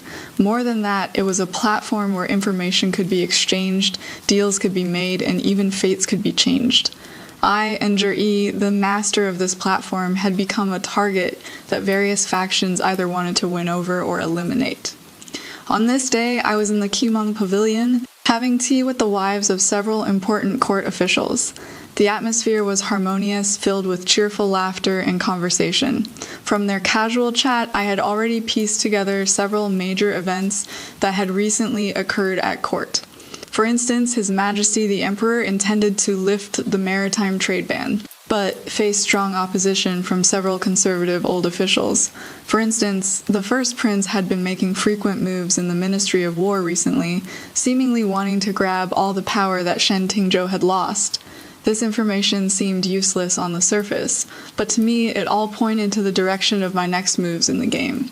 Just then, Steward Wang walked in with a grave expression and whispered a few words in my ear. My heart sank slightly. I smiled and apologized to the ladies, saying I felt a bit unwell and needed to rest for a moment. Then I followed Steward Wang to my private quiet room. In the quiet room stood an old eunuch dressed in palace servant attire. His face was pale and beardless, his manner arrogant, and he carried the cold aura of someone who had lived in the palace for many years. Seeing me enter, he only lifted his eyelids slightly and didn't bow. He was Eunuch Li, the most favored attendant by the Empress's side. His arrival represented the most noble woman in the palace. Missin Eunuch Li spoke, his voice shrill and thin. Her Majesty the Empress is feeling slightly unwell. We heard that in Missin's glazed workshop. There is snow lotus tributed from the western regions, which has the effect of calming the mind and soothing the spirit. This servant has been specially ordered to invite Miss Anne to the palace for a chat, and also to ask Miss Anne to bring that snow lotus along. I sneered inwardly. What a high-sounding reason. The Empress is the birth mother of the first prince. She didn't come earlier, didn't come later, but chose this exact moment when I'm at the height of my fame to invite me to the palace in this manner. This is hardly an invitation, it is clearly a summons, and moreover in a way that cannot be refused, under a personal pretext. If I don't go, it would be defying the decree and showing disrespect, not taking the Empress seriously. But if I do go, the imperial palace is her territory. When the time comes whether to round me out or flatten me, won't it all be at her discretion? This is a Hongmen banquet. Countless thoughts flashed through my mind in an instant, but on my face I showed a flattered and honored smile. To receive Her Majesty's favor is Zhiyi's greatest fortune. Please wait a moment, eunuch. Zhiyi will change clothes and accompany you to the palace. Eunuch Li seemed very satisfied with my compliance, and finally showed a smile on his arrogant face. Missen is a smart person. I turned into the inner chamber and immediately wrote a note, handing it to my trusted maid. Deliver this to the second prince's residence at once. Then I changed into my most modest and elegant dress, wore no makeup, and only brought that snow lotus carefully packed in a jade box. I want to show the Empress that I and Ji pose no threat whatsoever. I'm just a fragile woman whose sole focus is on doing business. The carriage slowly entered through the palace gate. Looking at those towering palace walls and red bricks and tiles, my heart was completely calm. I knew that from the moment I stepped in here, a new and even more treacherous game had already begun. My opponent is the most noble woman in this country, and I have no other pieces to rely on except myself. But so what? My life as in Zhiyi has always been a high-stakes gamble. From the moment I decided to break off the engagement, I had already bet everything I had. I'm not afraid of losing, because I've already lost everything once before. For someone who has died once, what is there left to fear losing? The carriage stopped in front of Cunning Palace. Eunuch Li lifted the carriage curtain for me, his face wearing an inscrutable smile. Missen, please. Her Majesty, the Empress, has been waiting for you for quite some time. Cunning Palace is the most magnificent yet coldest palace in the imperial harem. Every single object inside the hall is worth a fortune. The carpet on the floor is said to be a tribute from the western regions, worth 1 tael of gold per inch. The air was filled with top-grade ambergris incense, rich in scent yet carrying a suffocating sense of oppression. I was led by Eunuch Li to the side hall, and then no one paid me any attention. He only left behind the words, Her Majesty is changing clothes. Missen, please wait a moment before turning and withdrawing. I know, this is a show of power. She wants to leave me waiting, to dampen my spirits. I didn't show the slightest bit of impatience. I quietly sat down on a rosewood chair, eyes observing the nose observing the heart, neither touching the tea and snacks on the table, nor examining the luxurious furnishings. I only treated myself as an ornament without emotions, without thoughts. Time, bit by bit, passed by. The light in the side hall from bright to dim yellow, I didn't know how much time had passed, 1 hour or 2 hours. My legs were already somewhat numb, but my back remained ramrod straight. Finally, a series of light footsteps came from outside the hall, a beautiful woman wearing a magnificent phoenix robe and a 9 phoenix gold crown. Surrounded by palace maids and eunuchs, slowly walked in. She was extremely well maintained, appearing no more than 30, with features somewhat similar to the first prince. On her face that still retained its charm was a smile that seemed warm, but was actually distant. She was the current Empress, Lady Chen. This subject's daughter in Zhiyi pays respects to Her Majesty the Empress. May your Majesty live 1,000 years in golden peace. I immediately rose and knelt to pay respects, my posture respectful and impeccable. Rise, the Empress's voice was very gentle, like the wind on a spring day. But in that wind there were shards of ice. I've long heard that Grand Tutor Anne's daughter is a wonderful lady of learning and propriety.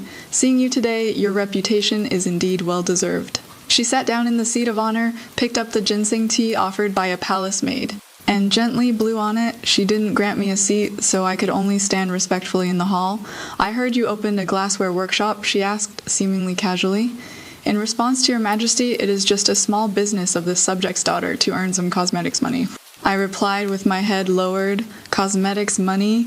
The Empress laughed lightly, that laughter full of mockery. Miss Anne's cosmetics money is probably comparable to the court's annual tax revenue, isn't it? You, an unmarried woman, have stirred up a storm throughout the entire capital city. First, breaking off the engagement with General Shen, leaving him distracted and unable to focus on military affairs.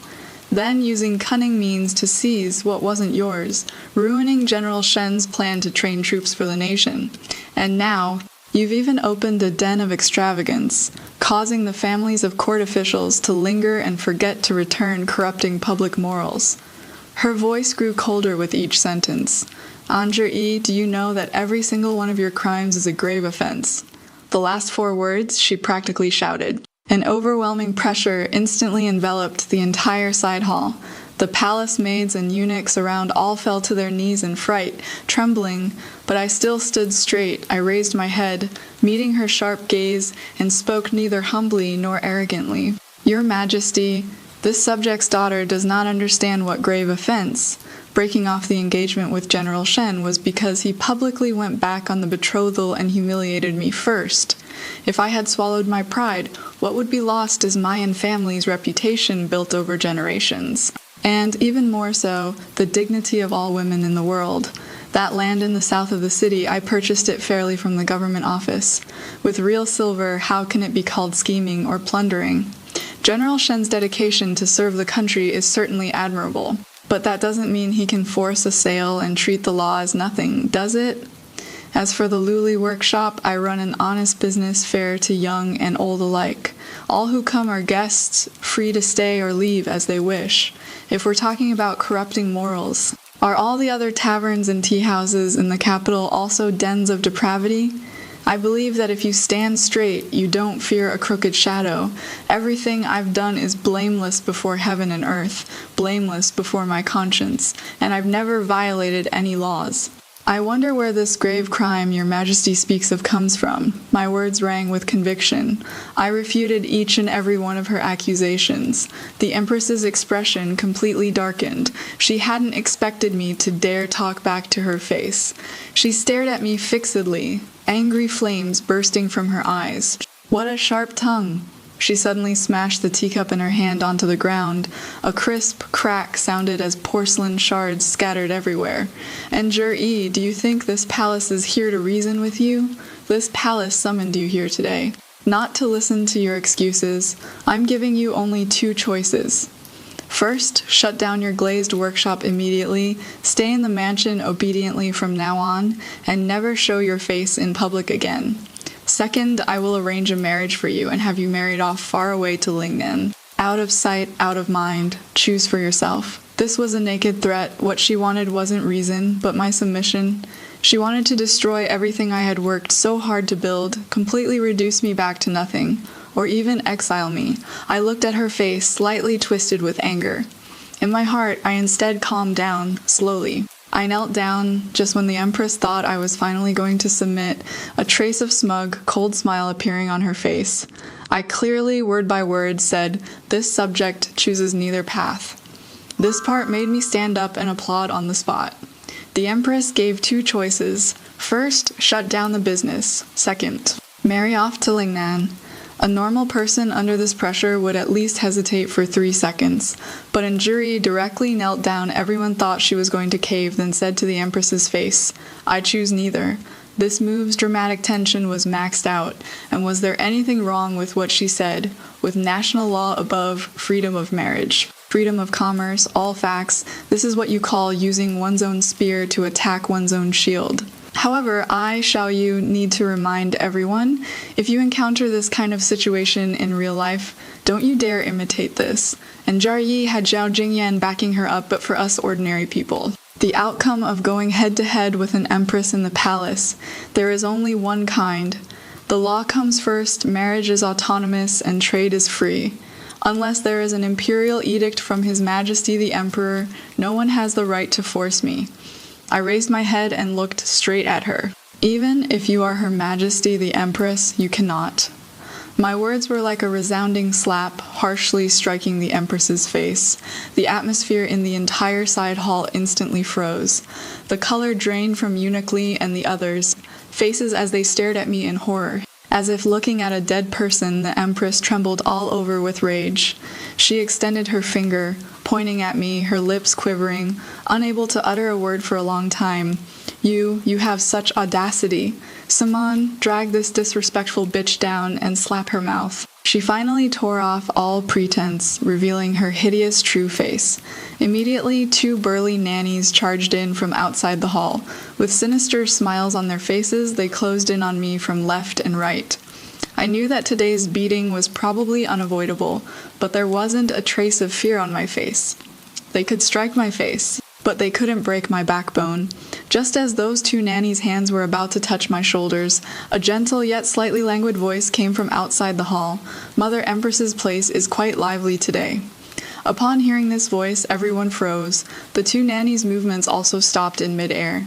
I looked towards the source of the voice. I saw the second Prince Xiaoyu dressed in moon-white casual robes, carrying a food box in his hand, walking in with slow steps. His face wore its usual gentle smile. As if he hadn't noticed the tense atmosphere in the hall at all, he walked to the center of the hall, first bowing respectfully to the Empress. "Your son pays his respects to Mother Empress." The Empress's expression changed unpredictably. She never expected that this son of hers, who usually stayed out of worldly affairs, would suddenly appear at this moment. "Jingyan, what brings you here?" Her voice still carried traces of unsubsided anger, yet she had to forcibly suppress it. Xiao Jingyan handed the food box in his hand to a nearby palace maid. "Your son heard from the imperial kitchen that Mother Empress has had little appetite lately. So I personally prepared some appetizing dishes to bring for Mother Empress to taste. I happened to be passing by and heard some commotion in the hall, thought it was some tactless servant who had angered Mother Empress." As he spoke, he swept a glance from the corner of his eye at me, still kneeling on the ground. His gaze lingered on me for less than an instant before turning back to the Empress. "Oh, isn't this Miss Anne? Why is she kneeling here? Did she commit some mistake that displeased Mother Empress?" He acted like someone who had only just noticed me, a purely curious bystander. The Empress, interrupted by him like this, found her burning anger somewhat unable to vent out. She couldn't very well say in front of her own son that it was because Jiangnan refused to follow her arrangements that she was going to use torture, could she? If word of this got out, it would damage her image as a virtuous and benevolent Empress mother. Her complexion turned somewhat livid from holding it in. "It is nothing," she said stiffly. "Missin is feeling unwell, so I had her kneel down to rest." This excuse was laughably clumsy, yet Xiao Jingyan acted as if he truly believed it, revealing an expression of sudden realization. "Oh, so that is how it is. Then it seems Missin really is feeling unwell." He turned his head, looking at me with just the right amount of concern in his eyes. "Missin, are you all right?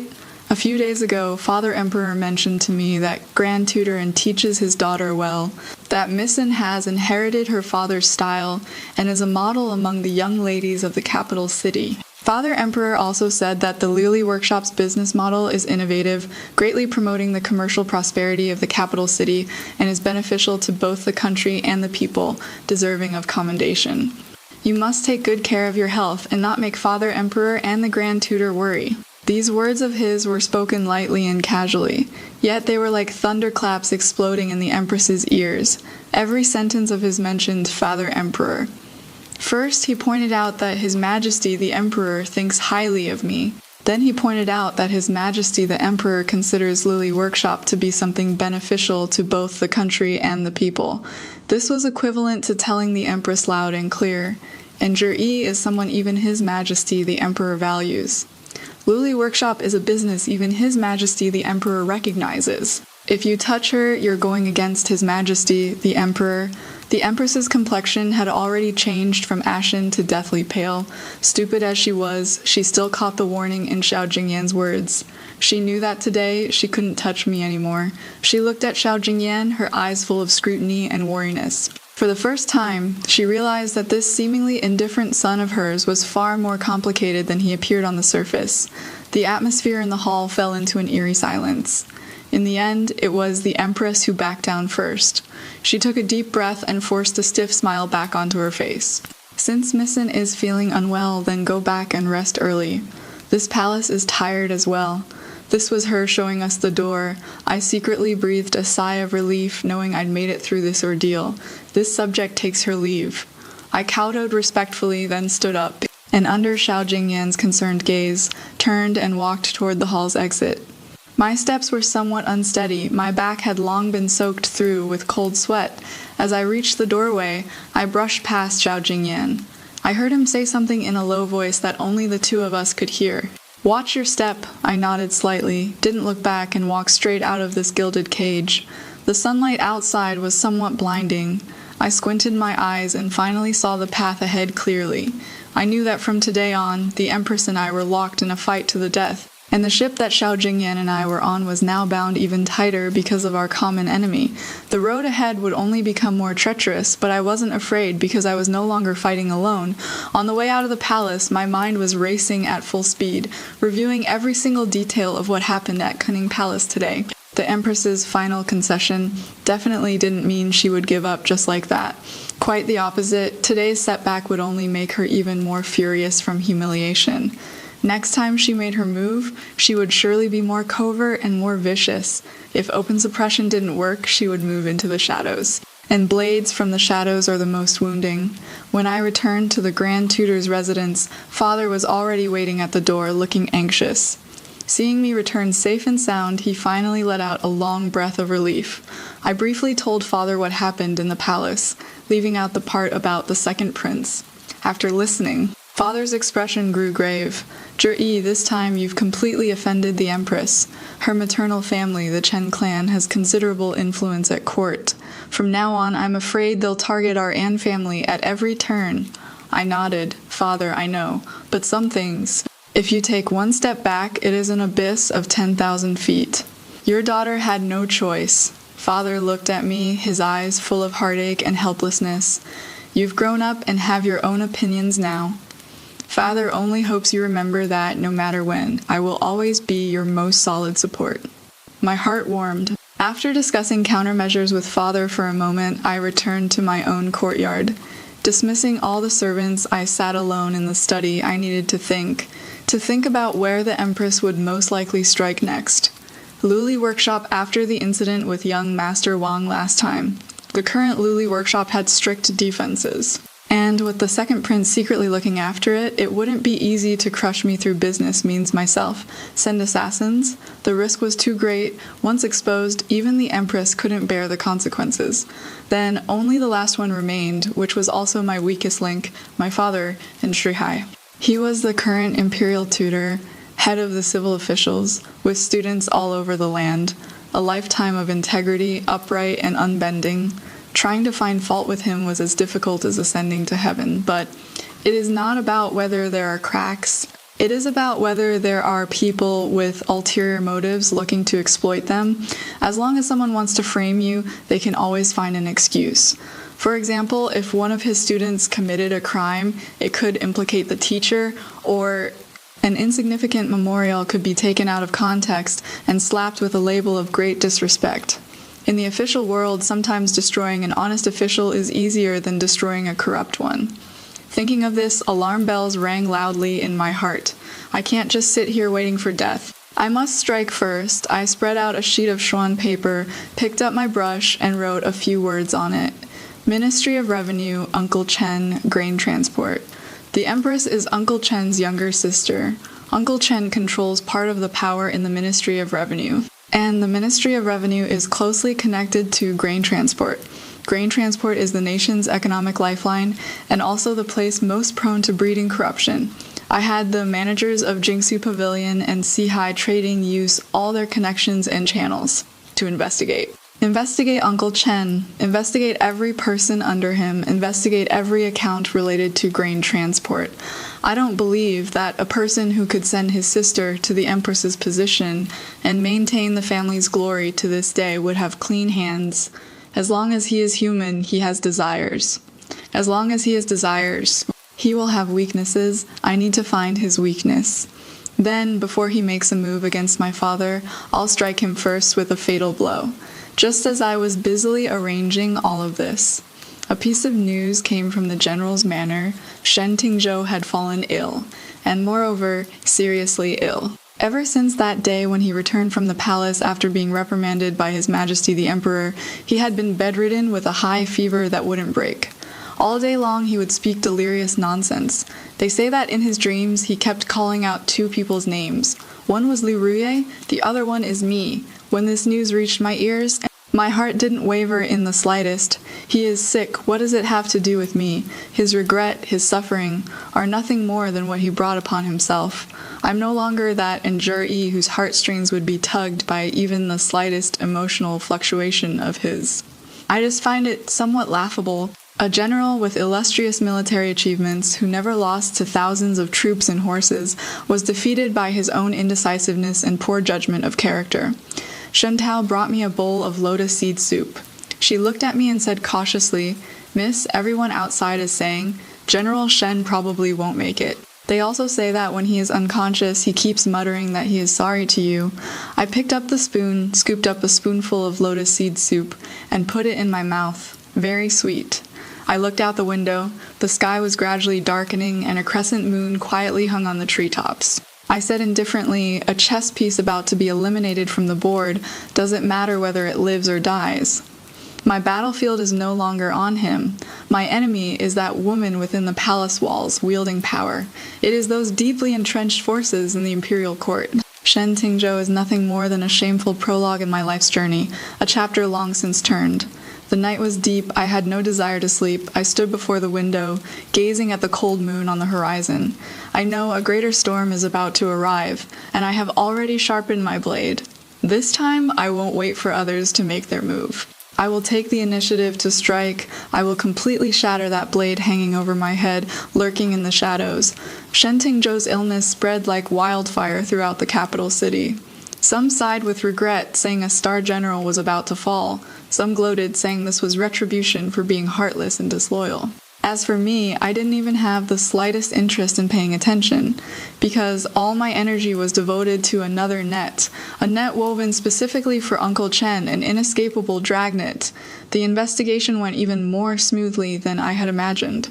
Uncle Chen, relying on his position as the national uncle and a high-ranking official in the Ministry of Revenue, had always acted arrogantly and tyrannically. He didn't even bother to conceal his greed.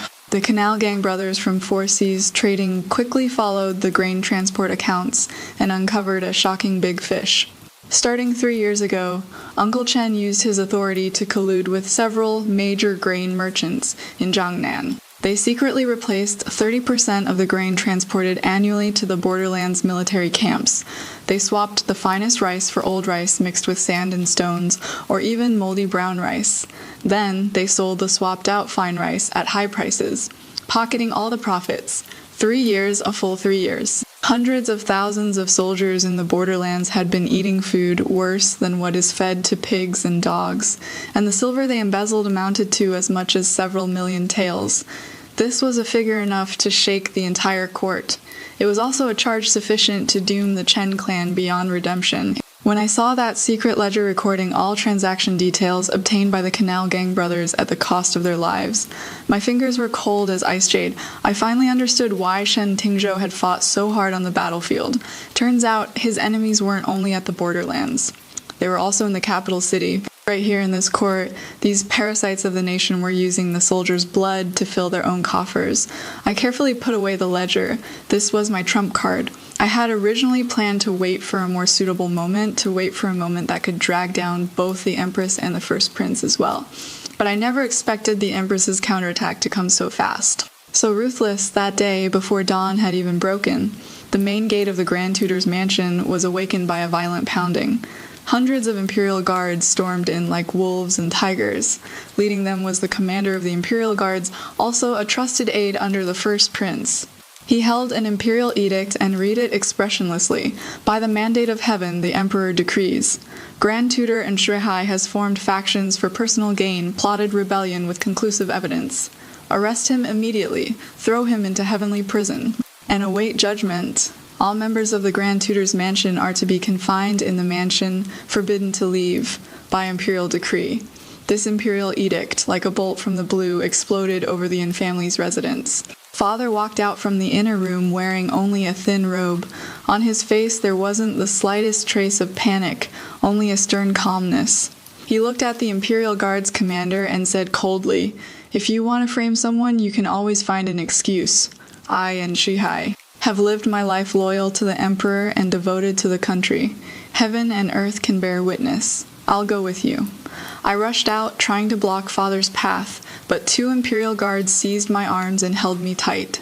I watched father's silhouette disappear into the darkness before dawn. My heart sank with it into a bottomless abyss.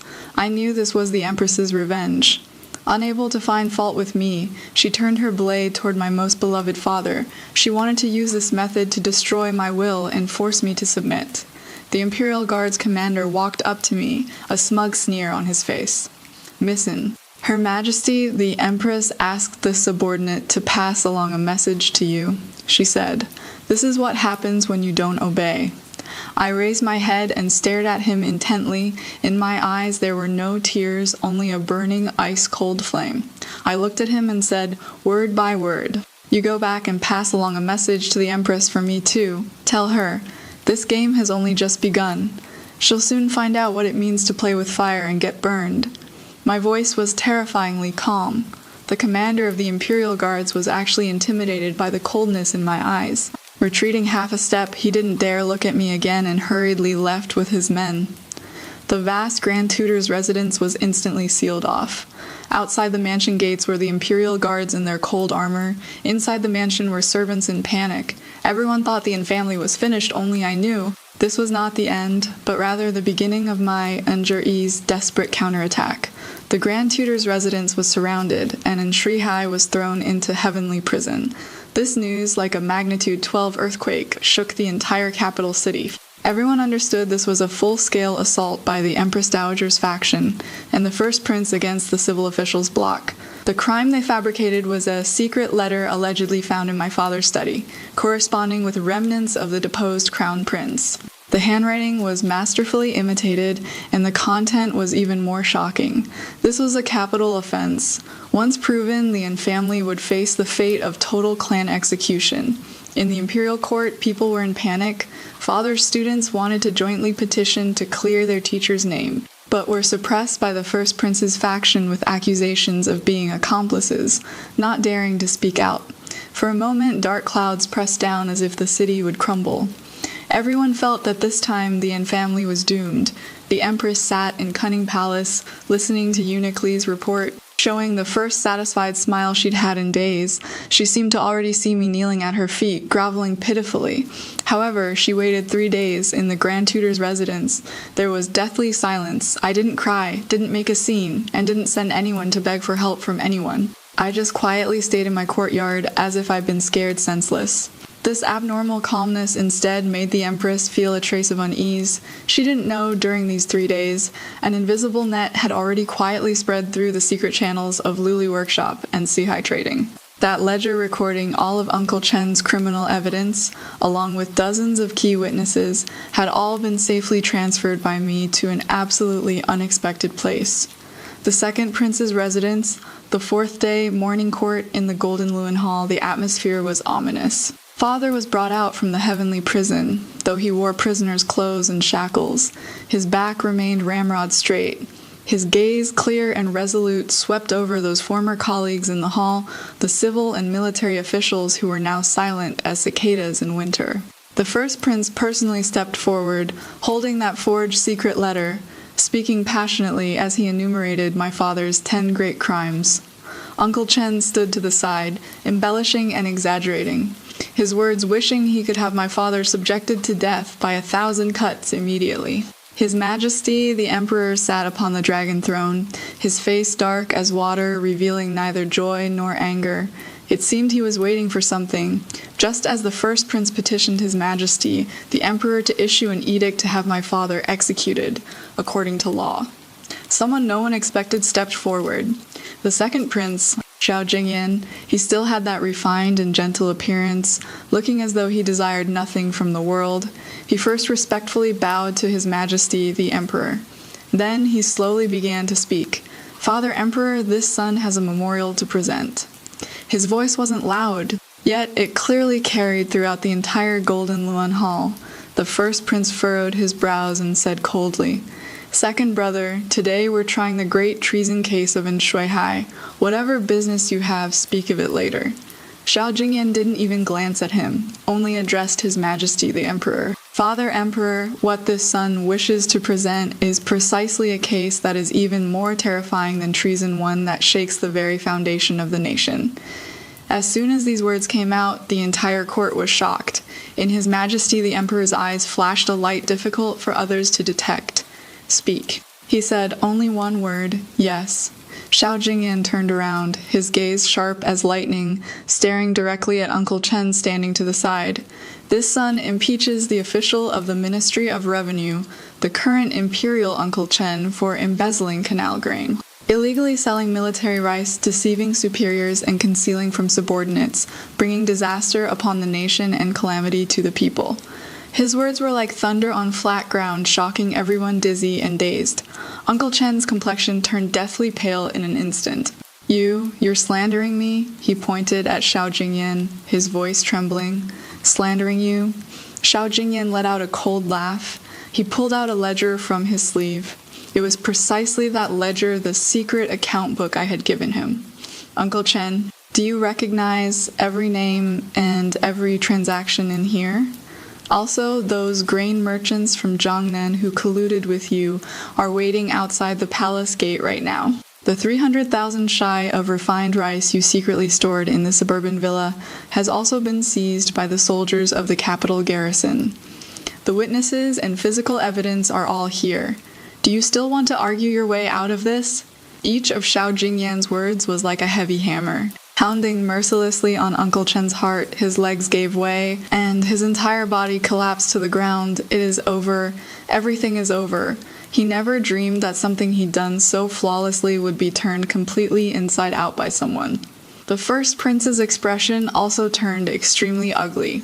He knew he was finished, with Uncle Chen's downfall. He had lost one of his most important money bags and supporters. The entire Golden Luan Hall fell into a deathly silence. Everyone's gaze focused on the dragon throne. They saw His Majesty, the Emperor's body trembling slightly, but it wasn't from fear, it was from extreme fury. Good, very good. He slowly stood up. A terrifying imperial aura swept through the entire hall. My brother-in-law, my pillar of the court. To think you've been undermining the foundation of Great Xia, drinking the blood of my soldiers at the borderlands. He suddenly grabbed an inkstone from the table and fiercely hurled it at Uncle Chen's head. Guards, drag this traitor away and throw him into the heavenly prison. Investigate thoroughly. Every single person involved must not be spared. As for in Shuahai, His Majesty, the Emperor's gaze fell upon my father. That look was incredibly complex. After a long while, he finally spoke slowly. Minister An, you've been wronged. Restore him to his original position immediately, and reward him with 1,000 taels of gold to console his heart. As for that so-called secret letter, utter nonsense. A shocking great reversal. Right here in this court, it happened in a way no one could have imagined. The identities of hunter and prey were instantly swapped. The first prince stood in the hall, his face ashen. He looked at the composed second prince, then thought of that miss he had regarded as an ant. He suddenly understood from the very beginning he had fallen into a trap meticulously designed for him, and he had been completely unaware. He had even personally handed the noose that would strangle him to his opponent. Uncle Chen had fallen. When the tree falls, the monkeys scatter. Those associated with him, officials from the Ministry of Revenue, the Grand Canal Administration, and the Jiangnan officialdom, implicated individuals numbering over 100. The entire court welcomed an unprecedented great purge. And that so-called secret letter used to frame my father was also found to be forged by a retainer in the mansion of the first prince, who had imitated a master calligrapher's handwriting. With both witness and physical evidence present, the first prince had no defense. His Majesty the Emperor was furious. He issued an edict stripping the first prince of all his duties, confining him to in the mansion, and ordering him to reflect on his mistakes behind closed doors, though it didn't explicitly mention dethronement. Everyone knew that this once most favored first prince had his path to becoming crown prince completely severed. In Cunning Palace, the Empress fainted on the spot upon hearing the news. After waking, she fell gravely ill and never recovered. His Majesty the Emperor issued an edict stating that the Empress's phoenix body was unwell and needed quiet recuperation, exempting her from all morning greetings and reclaiming her phoenix seal. This most magnificent palace in the rear palace completely became a cold palace. In just a few short days, heaven and earth had turned upside down. The family not only remained unscathed, but my father's prestige reached its peak. Through this battle, everyone saw clearly the Grand Tutor An's integrity and the Empress's faction's despicability. The civil official faction united as never before. And the biggest winner was undoubtedly the second prince, Xiaoyu. Through this case, he displayed astonishing political acumen, earning His Majesty the Emperor's great appreciation and winning unanimous favor from the upright officials in court. For a time, his prominence was unmatched. The Grand Tutor's manor returned to its former tranquility. The day Father came back from the palace, he didn't say much. He just walked up to me and looked at me deeply for a long time. Finally, he raised his hand and gently patted my shoulder. "Zhi, Father is proud of you, but Father is also worried about you." He sighed. "Once you set foot on this path, there is no turning back. Have you thought it through?" I looked at the strands of white hair that had appeared at Father's temples at some point. I nodded firmly. "Father, I've thought it through. I don't want to be fish on someone else's chopping block anymore. I want to be the one holding the knife." Father said nothing more, only his eyes held a complicated emotion I couldn't quite understand. That night, at Lully workshop in the quiet room on the top floor, Xiaoyu and I sat facing each other. Between us, there was no more probing or formalities from before, only the tacit understanding that comes after a great victory. This time, thank you, Your Highness. I poured him a full cup of wine. The one who should say thank you is me. Xiaoyu picked up the wine cup and drained it in one gulp. "Without that ledger of yours, even if I had the will, I would have been powerless to change things. This great gift you gave me is enough to save me 10 years on my path." He looked at me, his gaze blazing. "Zhi, from now on, you and I, we share both glory and ruin. No matter what lies ahead, I, Xiaoyu, will never let you down." I smiled and said nothing. I never believe in any man's vows, I only believe in interests. As long as we still have common interests, we are the most solid of allies. The first prince has fallen, the Empress has lost her power. I looked at the moonlight outside the window and said indifferently, "But our true opponent has only just surfaced." Xiaoju's eyes also became grave. "You mean Father Emperor, exactly?" I turned my head and looked at him. "Do you really think Father Emperor knew nothing about what Uncle Chen did? Do you really think he couldn't tell that secret letter was forged? No, he knew everything. He was just waiting for an opportunity that would allow him to legitimately uproot the Chen family, this tumor rotten to its very core. And we conveniently handed him that blade." Xiaoyu fell silent. He was a clever man and instantly understood the key to it all. His Majesty the Emperor was the true and most masterful player behind this whole game. He used our hands to eliminate the consort relatives, suppress the eldest son, and support the second son. The power dynamics of the court were reshuffled, reaching a new balance, and all the power was even more firmly consolidated back into his hands alone. "He is testing me?" Xiaoju's voice was somewhat hoarse. "He is testing us," I corrected him. "He wants to see just how capable we are as a pair. Now he has seen it. He may appreciate us, but at the same time, he'll also start to guard against us. Because a chess piece that is too sharp can sometimes cut the hand of the player." The quiet room fell into a long silence. The moonlight outside the window was cold and clear as water. We both understood. Bringing down the Empress and the first prince was not the end. That was merely the completion reward for a beginner's game. Our real challenge had only just begun. Our opponent was the person at the very pinnacle of power in this nation. He was our sovereign father and also our most terrifying enemy in the future. After who knows how long, Xiaoyu suddenly smiled. In that smile, the usual warmth was gone, replaced by an unprecedented excitement and fighting spirit. Interesting. This is truly getting more and more interesting. He looked at me, his eyes gleaming with the same light as mine. "Zhi, are you afraid?" I raised my wine cup and lightly clinked it against his. The crisp sound in the quiet night was especially pleasant to the ear. I met his gaze, the corners of my lips curling into a confident smile. "I only fear that this game of chess isn't big enough." I only fear that this opponent isn't strong enough. As for being afraid, I drain the wine in my cup in one gulp. In Injuri's dictionary, those two words have never existed. The great purge of the imperial court did not bring true peace. It was merely the brief calm before the storm. Everyone could see that the second prince, Xiao Jingyan, was rising like a new star. Behind him stood the entire civil official faction, plus an Anjur-yi who controlled the capital city's economic lifeline and possessed an unfathomably deep intelligence network. A new powerful force had already taken shape. And the Son of Heaven upon the dragon throne, he had created all of this with his own hands. But would he allow this power that he could not completely control to continue growing?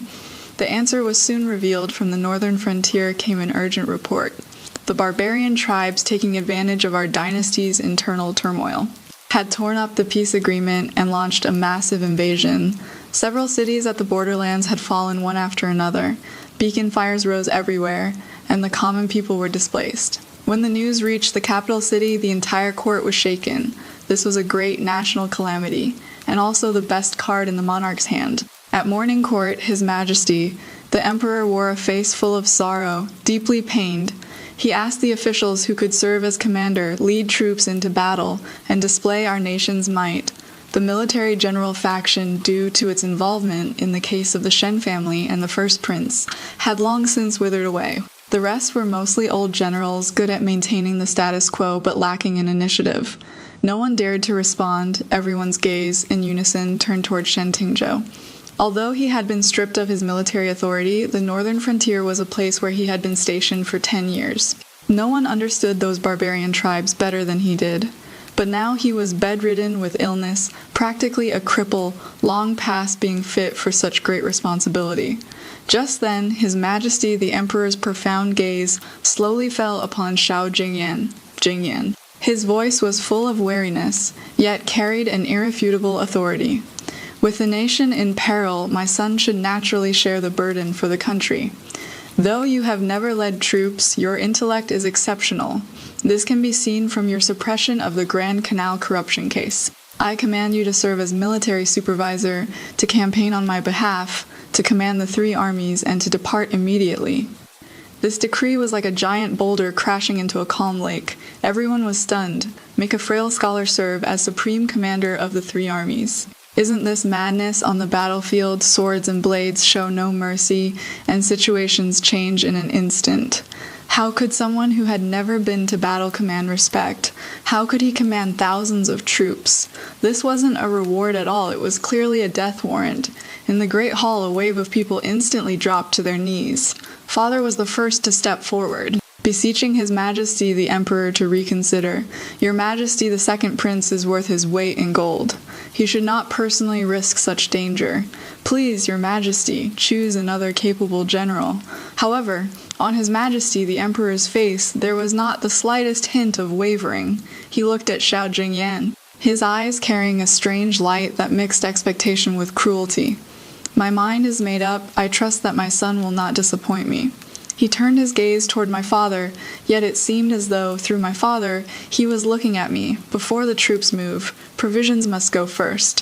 For this campaign, provisions and military pay are of utmost importance. The Lully workshop is wealthy enough to rival a nation, and Injuri understands righteousness deeply. I hope that the En family can share the nation's burdens, give their all, and ensure that the troops at the front lack neither food nor clothing. His words sounded high-minded and righteous. Yet everyone present heard the cold, murderous intent contained within them. This was a move, an open scheme to kill 2 birds with 1 stone.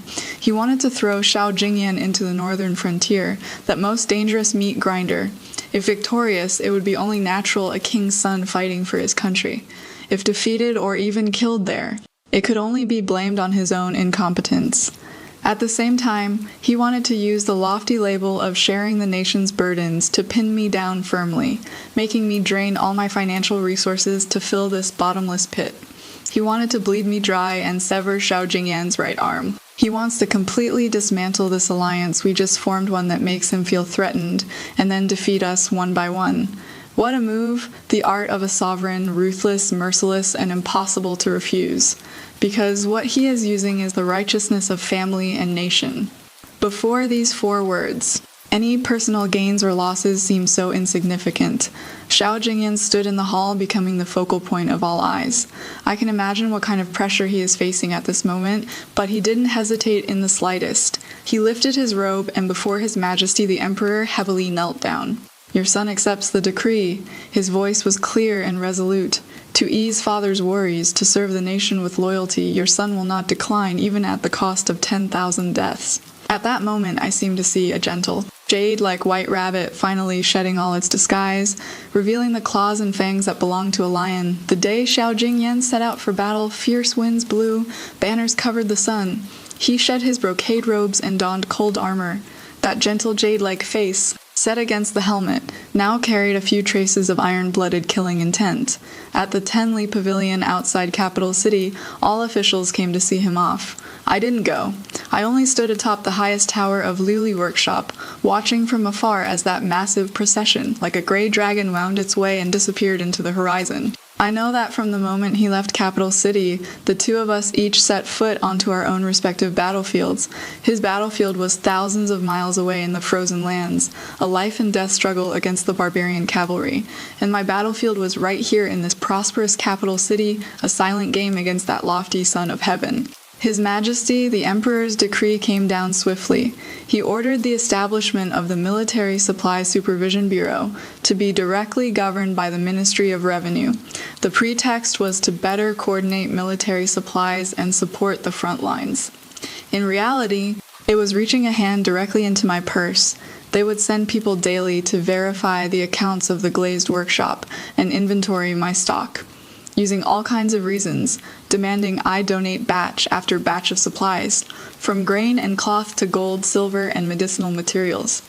As if my business belonged not to me and Jiri, but to his imperial treasury, in just half a month the mountain of supplies piled in my warehouses flowed out like water.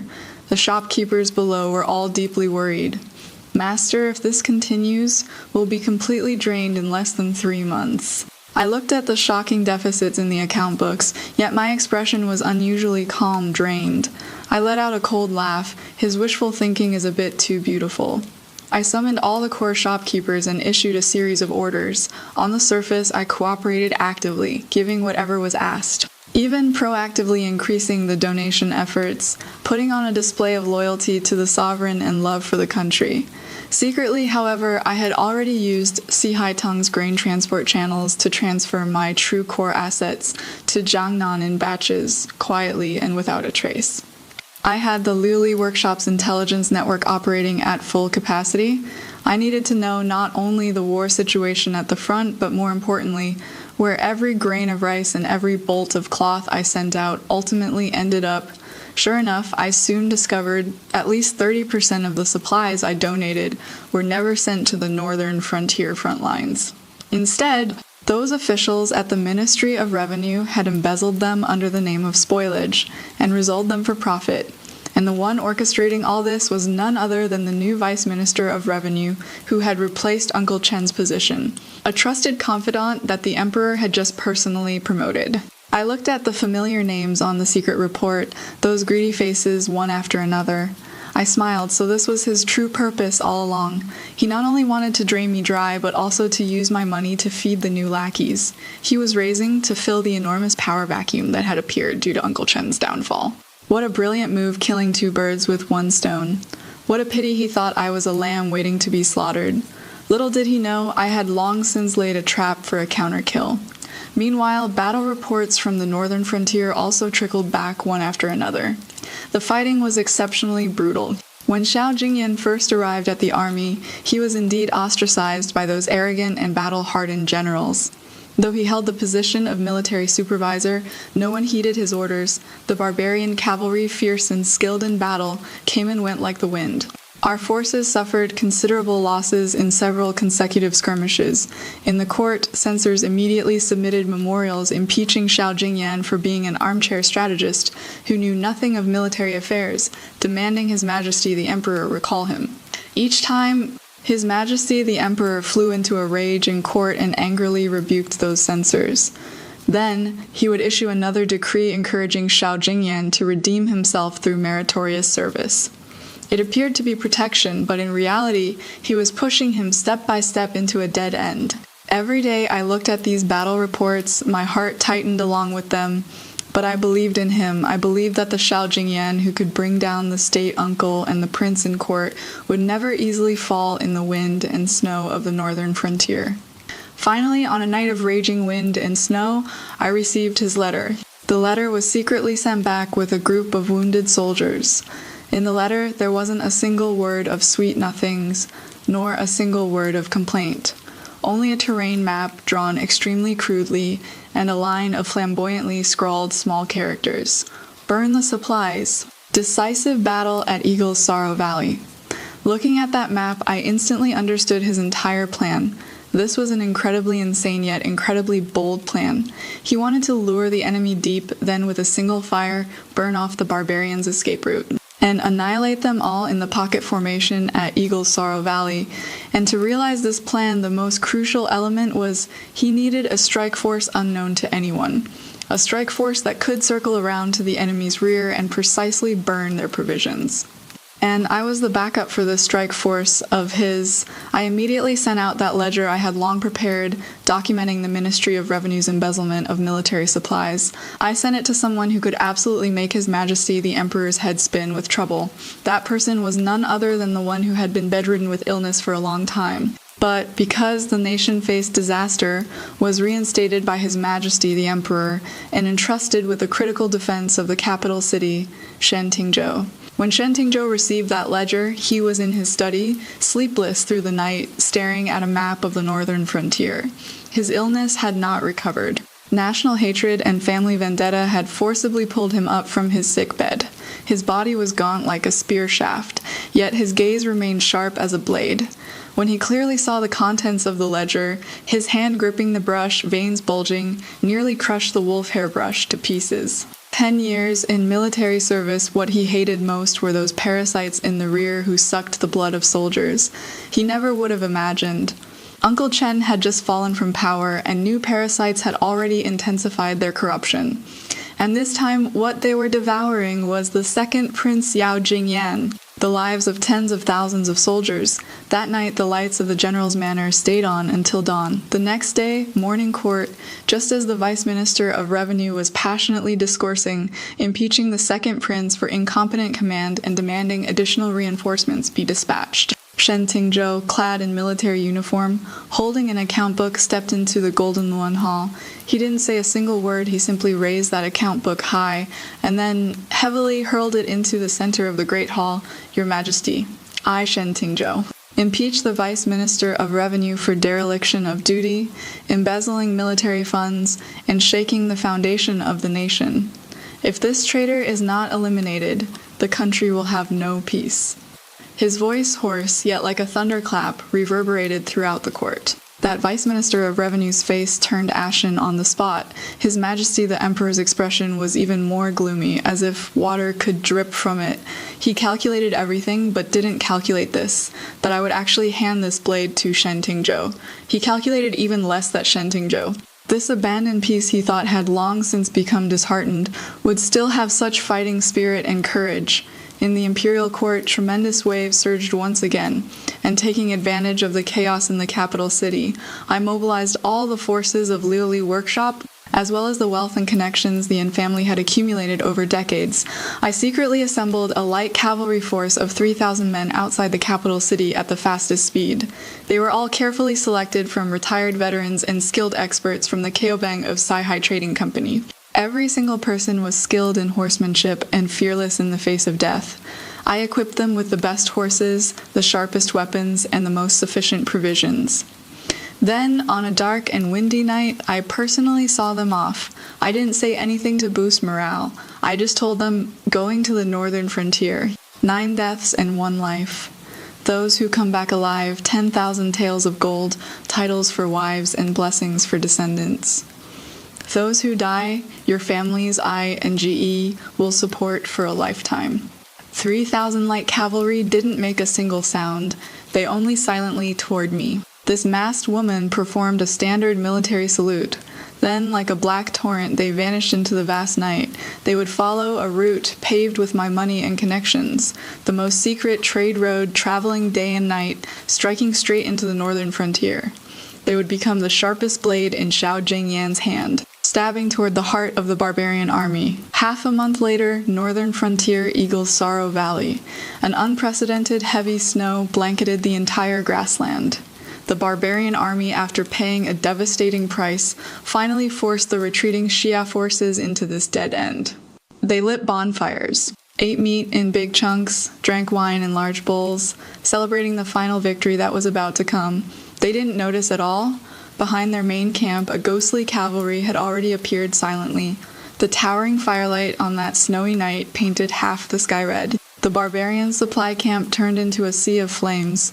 Immediately after, at the mouth of Eagle's Sorrow Valley, battle cries shook the heavens. Xiao Jingyan, leading from the front, commanded the Xiao army that had long been lying in ambush and launched a desperate counterattack. Attacked from both sides, their supplies cut off. The once invincible barbarian army collapsed in an instant. That battle saw rivers of blood and corpses strewn everywhere. The Xia army won a great victory. When the news of victory was sent back to the capital city, the entire capital erupted in celebration. The common people ran through the streets spreading the news, cheering and jumping for joy. But the Son of Heaven in the Golden Luan Hall, on his face there was no joy whatsoever, only a deathly gray silence. He had lost completely and utterly. Not only had he failed to eliminate Xiao Jingyan, but instead, with his own hands, forged for him an unparalleled achievement. Not only had he failed to drain me, but instead allowed me to gain unimaginable prestige in this high-stakes gamble. He looked at those ministers below the hall who sang his praises.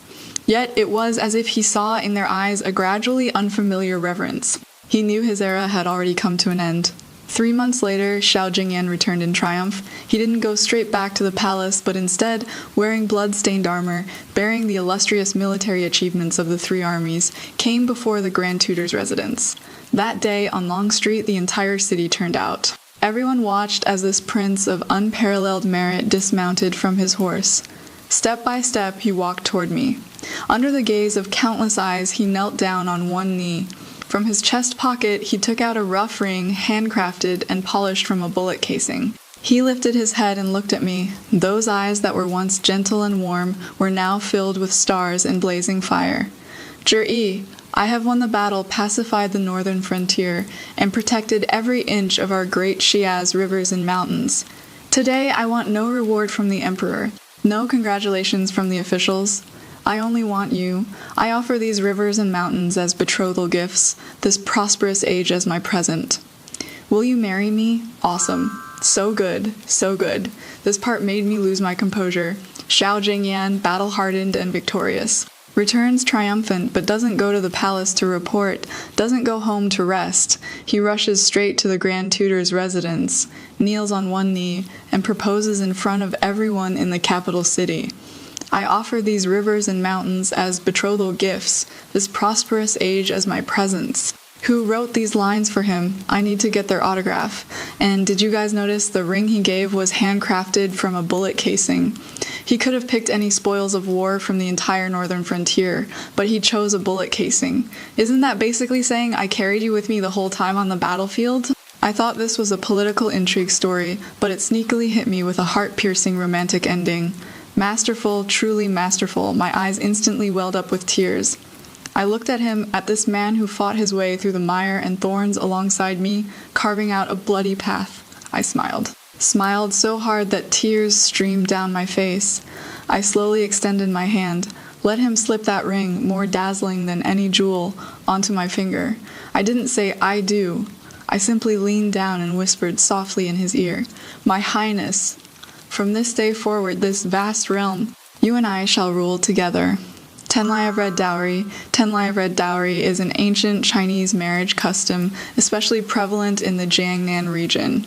When the bride married out, her family would pack her dowry into red lacquered wooden chests and trunks, which the bridal procession would carry all the way to the groom's family. The more abundant the dowry, the longer the procession stretched, often extending from the bride's home all the way to the groom's home, a brilliant crimson vista stretching into the distance, hence the name Tenlai of red dowry. The lavishness of the dowry directly reflected the bride's family's wealth and social standing, and also served as important capital and confidence for the daughter to establish herself in her husband's family after marriage.